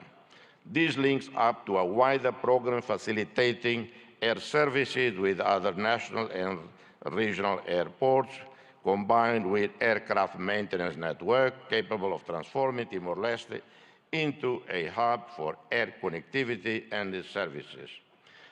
In connectivity, we are looking forward to the arrival onshore in Dili in 2024, 9 months from now, of a submarine cable from Port Hedland, Australia, a project funded by the Australian government. Health, the development of the national health system with improvement and modernization of our primary, secondary, tertiary healthcare network go hand in hand with investments planned in tourism infrastructure, in different economic activities, responding to the needs of our national and foreign customers. We are looking at building new, modern, well-equipped hospitals. In 2002, we had 20 medical doctors for roughly 900,000 people. In 2024, we have over 1,200 medical doctors for 1,400,000 people. Our ASEAN roadmap and accession anticipates the construction of suitable infrastructure to host international summits, such as airports, communication facilities, five-star hotels, convention centers, modern health and hospital services. Agriculture, fisheries, and forestry. Timor-Leste has great potential for agricultural development. Traditional crops such as rice, coffee, maize, cassava, cocoa, vanilla. We have one of the best, or I would say the best coffees in the world. I apologize to any coffee producing country here, but I think we are rated the best in the world. And the Prime Minister, I suggest Indians should drink more coffee. That would help selling our coffee. We plan to develop projects that can respond to the needs of domestic consumers, enhance food security and self-sufficiency in order to reduce excessive dependence on imported food. We will invest more in the production, processing, distribution, and export of meat, fish, and seafood, milk, and dairy products with added value that may contribute to reducing malnutrition and poverty. Investments can also be in the reforestation of areas at risk of natural disasters, planting traditional species such as sandalwood, or those with great commercial potential such as mahogany. Inspired by India, we seek technologically sustainable growth, promoting innovation and digital economy. India has highly trained and specialized human resources in the new technology sector, taking advantage of the different telecommunications infrastructures. You have also been successful in developing highly profitable digital economy projects that benefit the entire production value chain. You have linked producers, distributors, retailers, and consumers on the one hand, and promoting increasingly innovative, creative, competitive products through digital platforms and social online networks on the other. Prime Minister, dear friend, we eagerly anticipate the inauguration of the Embassy of Democratic Republic of Timor-Leste in Delhi soon, this year. Simultaneously, we await with great anticipation the opening of the Embassy of India in Delhi, thereby solidifying the visionary concept put forth by Your Excellency Prime Minister Modi, a call to forge a Delhi axis of progress and development. The problem with Delhi is sometimes people intend to come to Delhi. Instead, they end up in Delhi. And it happened many times. This axis of progress is set to build upon the robust foundations laid by our shared bilateral and multilateral cooperation. It promises to be a testament to an enduring friendship, echoing the dedicated service of Indian diplomats, such as Ambassadors Kamalesh Sharma, Atul Kar, two dear friends, who serve in our country as special representatives of the UN Secretary General in Timor-Leste. Our gratitude extends to the 7,737 peacekeepers, military and police, who played critical role over a decade of United Nations missions in Timor-Leste. India, a active contributor to UNTAED, UNICEF, UNOTIL, UNMIT, played critical role in fostering stability and security in Timor-Leste. India's commitment to assisting Timor-Leste in developing essential human resources, diplomats, and the leadership officers as part of its process to accession to ASEAN is highly commendable, and we are very grateful to you, Prime Minister. Notably, 12 diplomats have recently undergone training at the Sushma Swaraj Institute of Foreign Service, a demonstration of fulfillment of this commitment. We hope to expand this partnership in coming years. May this summit thrive as a catalyst for fostering fruitful partnership for global sustainable development and shared prosperity. I thank you, and God bless we all. Thank you. We are privileged to have heard the Nobel laureate, His Excellency, Mr. Jose Ramzota. Thank you so much, sir, for your enriching address.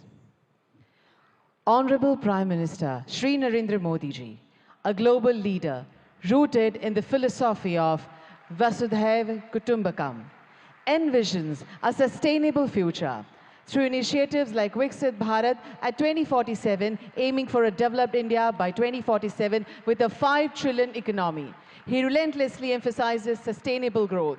Hailing from vibrant Gujarat, Modi ji's leadership reflects its ethos of entrepreneurship and progress, showcasing Gujarat as a model for development. His global outlook aligns with a vision for an inclusive and prosperous future inspired by Gujarat's cultural richness and economic vibrancy. स्वयं की ज्योति से चमकेगा वो तो हीरा लाल है, स्वयं मस्तक पर जिसके दामोदर का हाथ है. Ladies and gentlemen, please join your hands together to welcome the one and only Honorable Prime Minister of India, Shri Narendra Modi ji.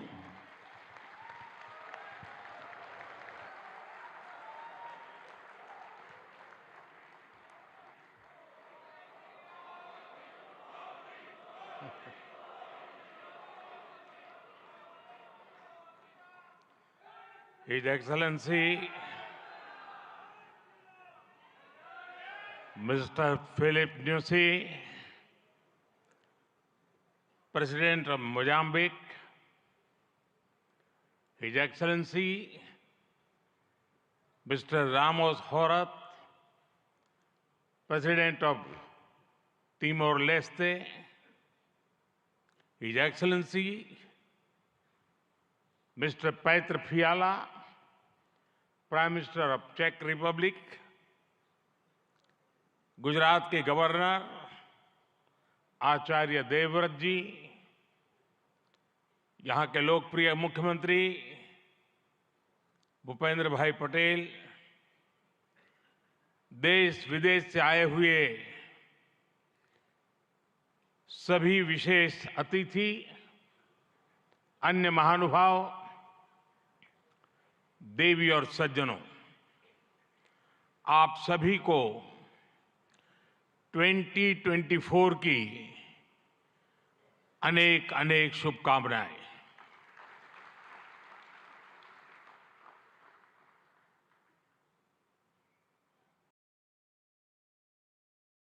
निकट भूतकाल में भारत की आजादी के 75 साल पूरे हुए और अब भारत अगले 25 वर्षों के लक्ष्य पर काम कर रहा है। जब भारत अपनी आजादी के 100 वर्ष मनाएगा, तब तक हमने भारत को विकसित बनाने का लक्ष्य रखा है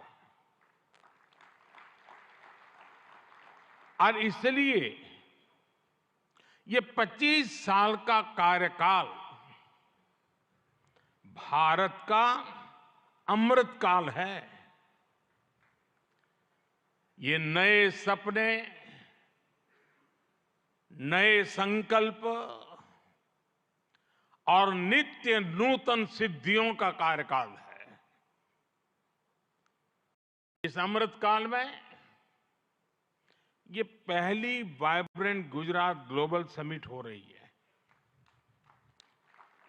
और इसलिए इसका महत्व और बढ़ गया है। इस समिट में आए 100 से ज्यादा देशों के प्रतिनिधि भारत की इस विकास यात्रा के अहम सहयोगी हैं। मैं आप सभी का स्वागत करता हूं, अभिनंदन करता हूं। फ्रेंड्स, यूएई के राष्ट्रपति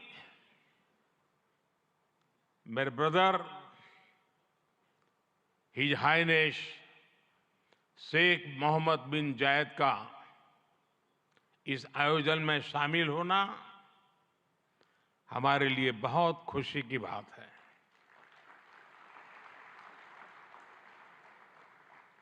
वाइब्रेंट गुजरात में इस समिट में उनका यहां चीफ गेस्ट के तौर पर उपस्थित होना भारत और यूएई के दिनों दिन मजबूत होते आत्मीय संबंधों का प्रतीक है।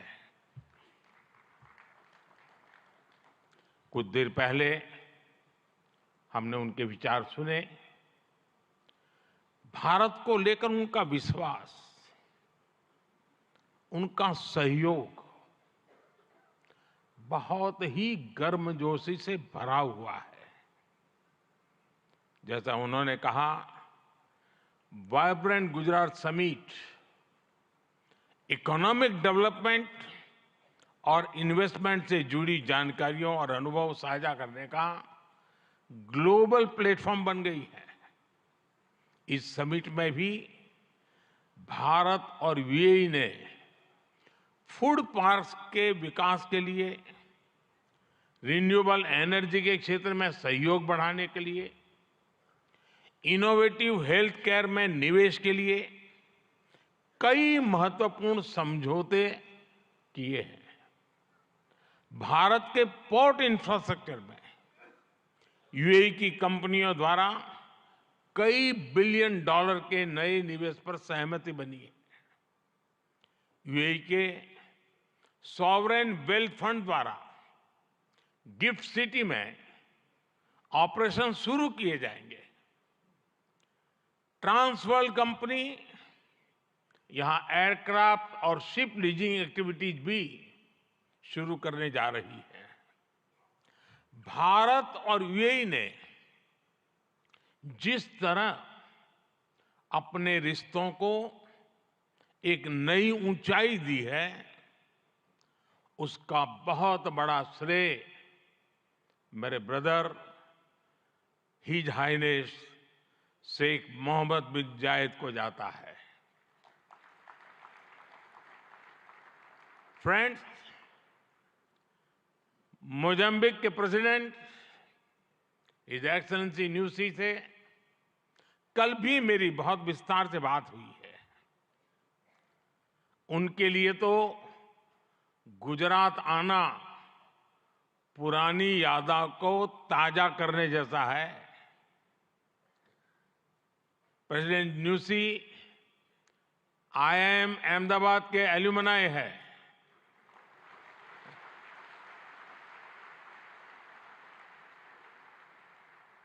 भारत के लिए गर्व की बात है कि हमारी G20 प्रेसिडेंसी में अफ्रीकन यूनियन को स्थायी सदस्यता मिली।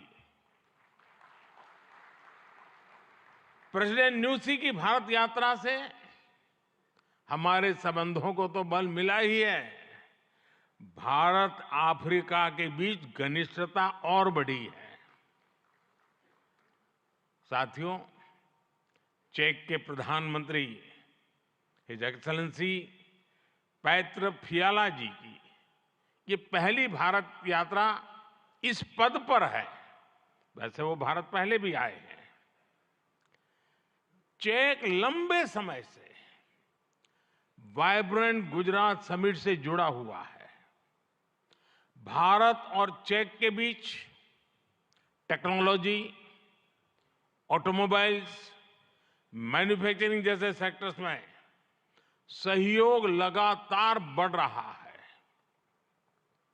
हिज एक्सेलेंसी पैत्र फियाला, मुझे विश्वास है आपकी इस यात्रा से दोनों देशों के संबंध और मजबूत होंगे। हमारे यहां कहा जाता है अतिथि देवो भव, और प्रधानमंत्री के रूप में आपकी तो ये पहली भारत विजिट है। उम्मीद है आप बहुत शानदार यादें लेकर यहां से जाएंगे। फ्रेंड्स, नोबेल लॉरिएट और तिमोर लेस्ते के राष्ट्रपति हिज एक्सेलेंसी रामोस होर्ता का भी मैं भारत में स्वागत करता हूं। हिज एक्सेलेंसी रामोस होर्ता का गांधीनगर आना और विशेष है। आपने महात्मा गांधी के नॉन वायलेंस के सिद्धांत को अपने देश के स्वातंत्र संग्राम से जोड़ा है।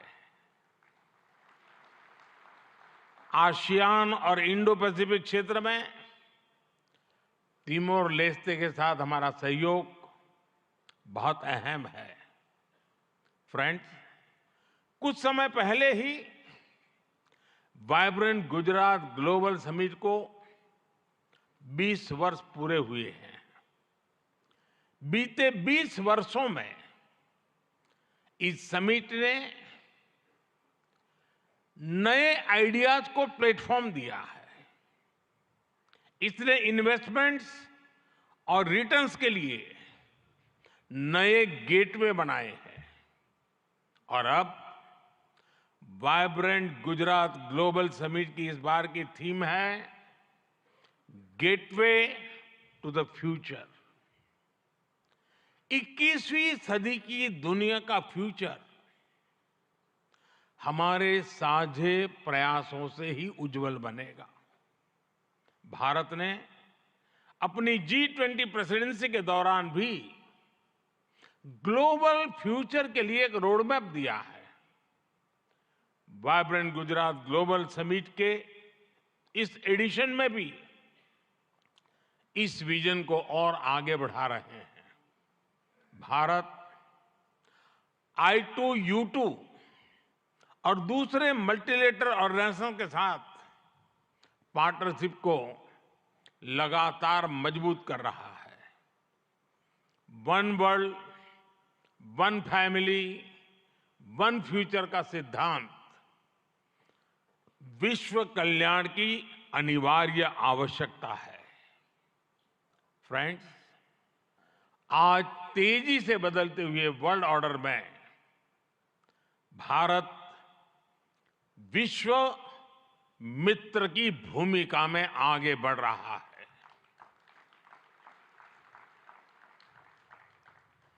आज भारत ने विश्व को ये भरोसा दिया है कि हम साझा लक्ष्य तय कर सकते हैं, अपने लक्ष्य प्राप्त कर सकते हैं। विश्व कल्याण के लिए भारत की प्रतिबद्धता, भारत की निष्ठा, भारत के प्रयास और भारत का परिश्रम आज की दुनिया को ज्यादा सुरक्षित और समृद्ध बना रहा है। The world looks at India as an important pillar of stability, a friend who can be trusted, a partner who believes in people-centric development, a voice that believes in global good, a voice of the global south, an engine of growth in the global economy, a technology hub for finding solutions, a powerhouse of talented youth, and a democracy that delivers. Friends, Bharat के 1.4 billion लोगों की priorities और aspirations, human centric development पर उनकी आस्था, inclusivity और equality का हमारा commitment, विश्व समृद्धि और विश्व के विकास का बहुत बड़ा आधार है। आज भारत दुनिया की 5th लार्जेस्ट इकोनॉमी है। 10 साल पहले भारत 11th पर था। आज दुनिया की हर प्रमुख रेटिंग एजेंसी का अनुमान है कि भारत अगले कुछ वर्षों में दुनिया की टॉप 3 इकोनॉमी में जाएगा।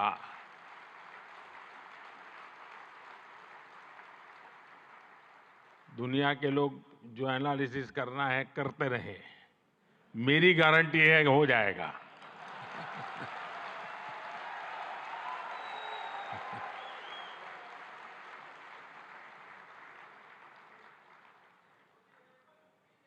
एक ऐसे समय में जब विश्व अनेक अनिश्चितताओं से घिरा हुआ है, तब भारत दुनिया में विश्व की एक नई किरण बनकर के उभरा है। भारत की प्राथमिकताएं बिल्कुल स्पष्ट है। आज भारत की प्राथमिकता है sustainable industry, infrastructure and manufacturing.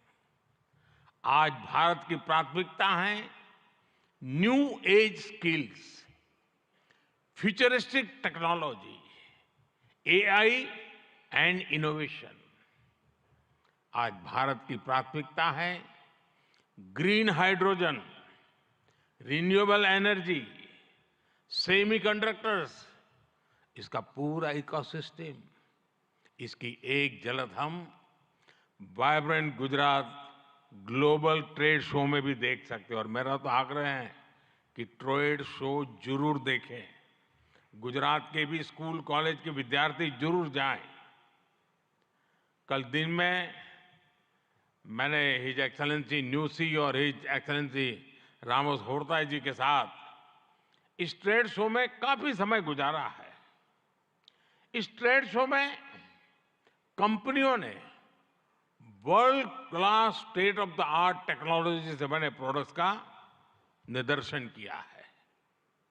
E mobility, startups, blue economy, green energy और स्मार्ट इंफ्रास्ट्रक्चर जैसे ट्रेड शो में एक प्रकार से छाए हुए हैं।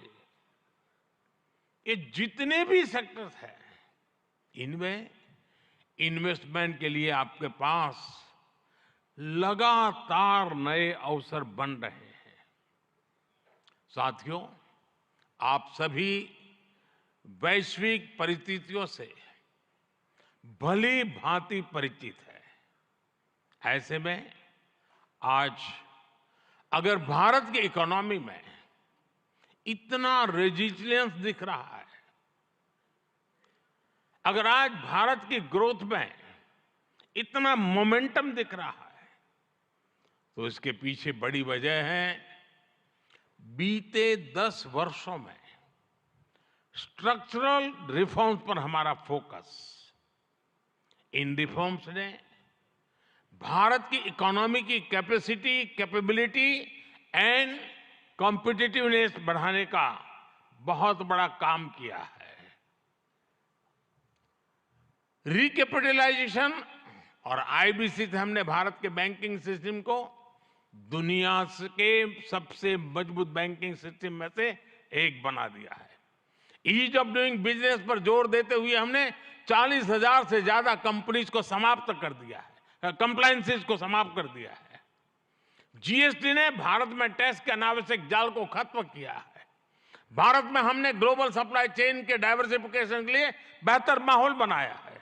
हाल में ही हमने 3 FTA साइन किए ताकि ग्लोबल बिजनेस के लिए भारत और अट्रैक्टिव डेस्टिनेशन बन सके। इनमें से एक FTA तो यूएई के साथ ही हुआ है। हमने अनेक सेक्टर्स को ऑटोमेटिक रूट से FDI के लिए ओपन किया है।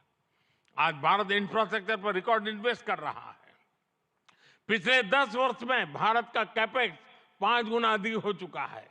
फ्रेंड्स, भारत आज ग्रीन एनर्जी और ऑल्टरनेटिव एनर्जी सोर्स को लेकर भी अभूतपूर्व गति से काम कर रहा है। भारत की रिन्यूएबल एनर्जी कैपेसिटी 3 गुना बढ़ी है और सोलर एनर्जी कैपेसिटी में 20 गुना वृद्धि हुई है। डिजिटल इंडिया मिशन ने भारत में लाइफ और बिजनेस दोनों को ट्रांसफॉर्म कर दिया है। 10 वर्षों में सस्ते फोन और सस्ते डेटा से डिजिटल इंक्लूजन की नई क्रांति आई है। हर गांव तक ऑप्टिकल फाइबर पहुंचाने का अभियान, 5G का तेजी से विस्तार आम भारतीयों का जीवन बदल रहा है। आज हम दुनिया में तीसरे बड़े स्टार्टअप इकोसिस्टम है। 10 वर्ष पहले तक भारत में कुछ 100 स्टार्टअप थे। आज भारत में 1,15,000 रजिस्टर्ड स्टार्टअप्स है। भारत के ओवरऑल एक्सपोर्ट में भी रिकॉर्ड बढ़ोतरी हुई है। फ्रेंड्स, भारत में जो ये बदलाव आ रहा है, वो भारत के नागरिकों की ईज ऑफ लिविंग भी बढ़ा रहा है, उन्हें एम्पावर कर रहा है। हमारी सरकार के 5 वर्षों में 13.5 करोड़ से ज्यादा लोग गरीबी से बाहर निकले हैं। भारत में मिडिल क्लास की एवरेज इनकम लगातार बढ़ रही है। भारत में फीमेल वर्कफोर्स के पार्टिसिपेशन में भी रिकॉर्ड वृद्धि हुई है। भारत के भविष्य के लिए ये बहुत अच्छी संकेत है और इसलिए मैं आप सभी का आह्वान करूंगा कि भारत की इस विकास यात्रा से जुड़िए, हमारे साथ चलिए। साथियों, लॉजिस्टिक्स को लेकर ईज ऑफ ट्रांसपोर्टेशन के लिए भी भारत में आधुनिक पॉलिसीज पर काम हो रहा है। 10 साल पहले भारत में 74 एयरपोर्ट थे। आज भारत में 149 एयरपोर्ट्स हैं। भारत का नेशनल हाईवे नेटवर्क पिछले 10 सालों में करीब 2 गुना हो चुका है। 10 सालों में हमारा मेट्रो ट्रेन नेटवर्क 3 गुना से ज्यादा बढ़ चुका है। गुजरात हो, महाराष्ट्र हो या फिर हमारी ईस्टर्न कोस्ट लाइन हो, इनको आज डेडिकेटेड फ्रेट कॉरिडोर से जोड़ा जा रहा है। भारत में आज अनेक नेशनल वाटरवेज पर एक साथ काम चल रहा है। भारतीय पोर्ट्स का टर्न अराउंड टाइम आज बहुत कॉम्पिटिटिव हो गया है। G20 के दौरान जिस India middle east Europe economic corridor की घोषणा हुई है, वो भी आप सभी इन्वेस्टर्स के लिए बहुत बड़ी बिजनेस अपॉर्चुनिटी है। फ्रेंड्स, भारत के कोने कोने में आपके लिए नई संभावनाएं हैं।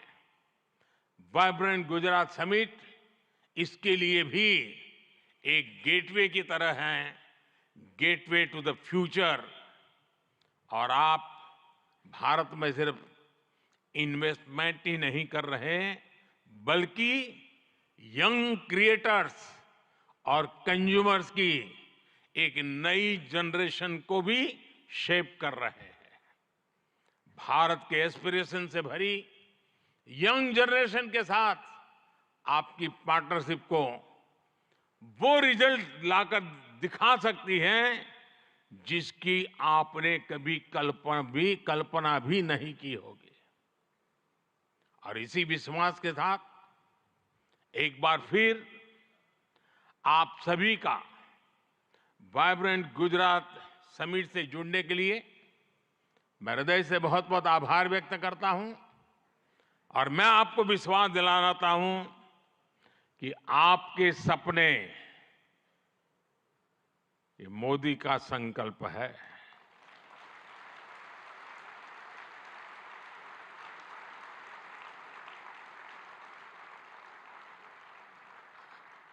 आपके सपने जितने बड़े होंगे, मेरा संकल्प भी उतना ही बड़ा होगा। आइए, सपने देखने के अवसर अनेक हैं, संकल्प पूरा करने का सामर्थ्य भी मौजूद है। बहुत बहुत धन्यवाद। माननीय प्रधानमंत्री महोदय, आपके प्रेरणादायक उद्बोधन और गुजरात की विकास कहानी में सक्रिय रूप से भाग लेने के लिए, सभी को प्रोत्साहित करने के लिए एवं आपकी प्रेरक उपस्थिति के लिए हम भी आपका बहुत बहुत धन्यवाद करते हैं। We extend our heartfelt appreciation for the same. एक बार फिर यहाँ उपस्थित सभी गणमान्य अतिथि एवं समस्त सभागण का हम आभार व्यक्त करते हैं। बहुत बहुत धन्यवाद।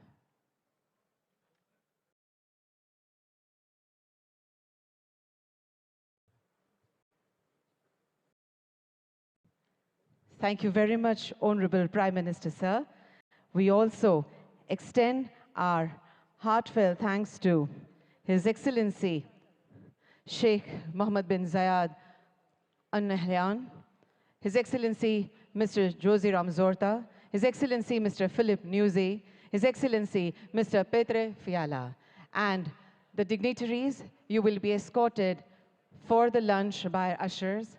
So we request you to kindly cooperate. We let first the esteemed dignitaries, our Honorable Prime Minister, sir, and His Excellencies to depart, and then, according to the ushers, you will be guided for the lunch area. Thank you. Thank you very much.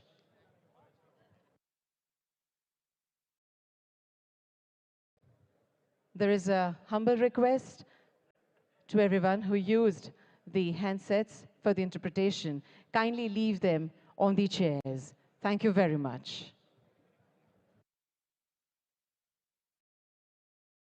We request to leave the